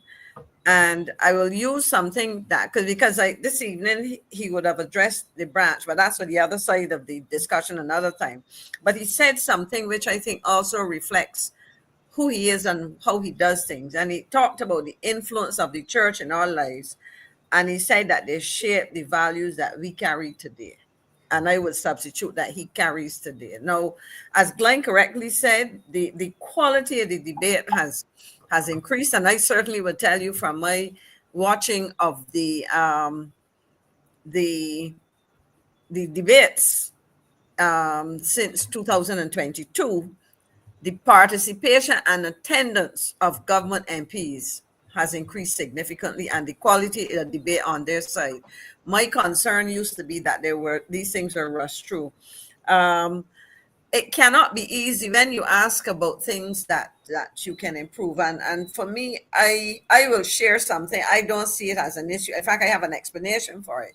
But I will share something that somebody said to say to him, that they found that he was laughing a lot or something. I said, listen, and it is not fun, that it wasn't about trivial matters, that if you listen to the substance of his contributions, you would recognize that his personality, that is perhaps a way of dealing with some of the hostility. And I use that word, that he gets coming across, because it's not easy for one man to stand up across from people who were his peers at one time, so to speak, and deal with barbs coming from 28, possibly 28 persons.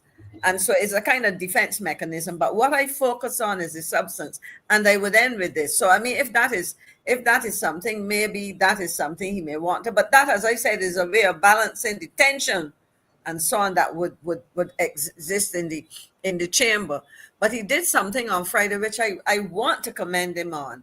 Apparently, and I established by asking somebody who was present, I think there were students from Foundation, because I hadn't heard, I wasn't online when the sitting started, so I don't know if the deputy speaker had introduced, when she introduced him, I would not have been on.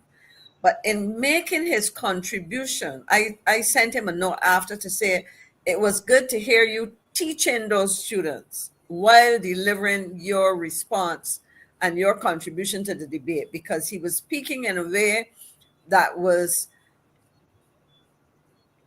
done to educate those young people. It was nothing over their heads. He was not condescending and talking down to them, but he ensured that in using all that he wanted to say, he had those students go away with a sound education, not only on how the parliament functioned, but what was the role of legislation and all of those things. And as I said, I cannot find any major flaw in relation to what I've seen so far.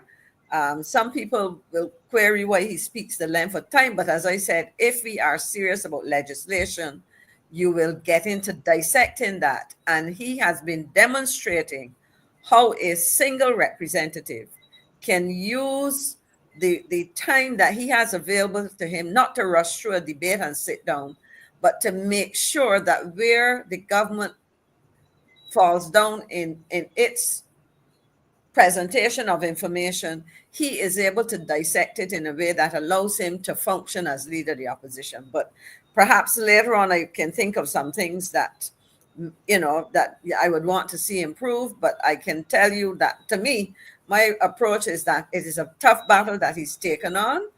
And the one thing that I would say is that he is receptive to the opinions of others and seeking information as he prepares. And he's a good listener, and he prepares, because I've seen him prepare for some of these debates as somebody who has participated in. And I made a public promise, so you know that, Marcia, the very night that we heard him, that I would do what I can to assist. And he has been receptive to information shared with him. Yes. So, Well, as we go on this week, we are going to look at it from different angles. So I know that tomorrow we're also going to look at him as political leader. So you have his national, he's a leader of the opposition, and we also look at him as political leader, and so on. All right, so let me just thank everybody for joining tonight. Tomorrow we have our host, Mr. the one and only Dr. Ferdinand Nichols is going to be our host tomorrow, actually, and so he is going to have Richard Seeley is going to be with him tomorrow. Going to be one of those with him tomorrow. Corey Beckles from the new political party is going to be there with them. Mr. John Knox will be on drilling down on this area again tomorrow. So it's going to be going to be quite busy tomorrow. It's going to be really, really great. But before we go, we want to make a special announcement, panelists and guests and viewers, that Kemar Stewart is no longer a host or panelist on the Marcia Week Show. And we want to take this time to thank him. For the past 17 months, we want to say that Kemar has been an invaluable part of the Marcia Week Show. His insights, dedication, and passion have truly enriched our discussions. And we're deeply grateful for the impact that he's made on the show and, and to our audience. It has been an honor to have you, Kemar, as part of this journey, and we're equally thrilled that the Marcia Week Show has contributed to your personal and professional growth. As you continue, Kemar, to build and expand your own show, we have no doubt that you will continue to inspire and make a difference. We sincerely wish you, Mr. Stewart, all the very best in your next chapter. And we thank you very much from the bottom of our hearts, everything. And we look forward to see you soar. All right. So we are blessing you, Kemar. And we are saying to you, we're looking forward. And we know with your gifts and your qualities that you are going to soar. Bless you, bless you. And with this, we say good night. Dave, do we have the Cross the Floor song? Dancers, come forward, walk out. This one I got worldwide. Just days after former government backbencher Ralph Thorne crossed the floor, he's taken the oath of office as leader of the opposition. Cross the floor, let me do it some more like Ralph Thorne. Ralph Thorne. On the other side, cross the floor, cross the floor, cross the floor, let me do it some more like Ralph Thorne. Wait there, Ralph Thorne.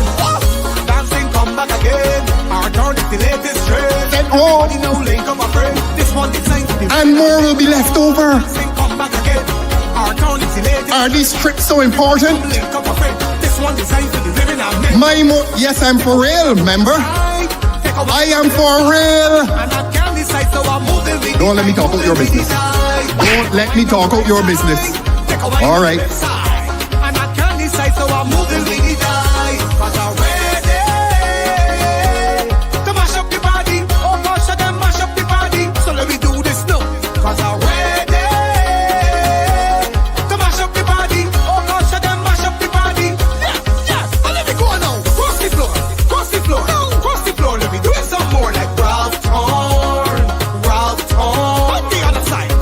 There has to be some order here.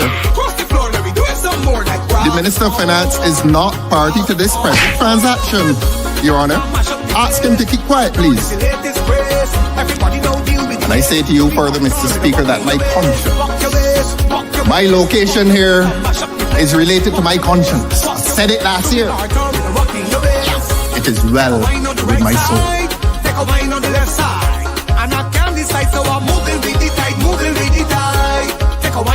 side, take a wine on the left side. And I can't decide, so I'm moving with the tide. Cause I'm ready to mash up the body. Oh gosh, I can mash up the body. So let me do this now. Cause I'm ready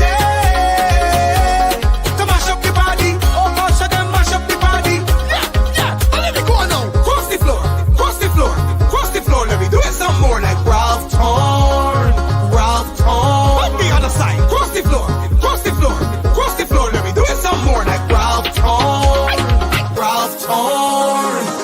my man. So whether he cross or in cross, he will always be there for us. I came to a point where I had to take the decision that if my philosophical and political views do not accord with those of government in terms of its legislation, in terms of its policy, the relationship becomes untenable.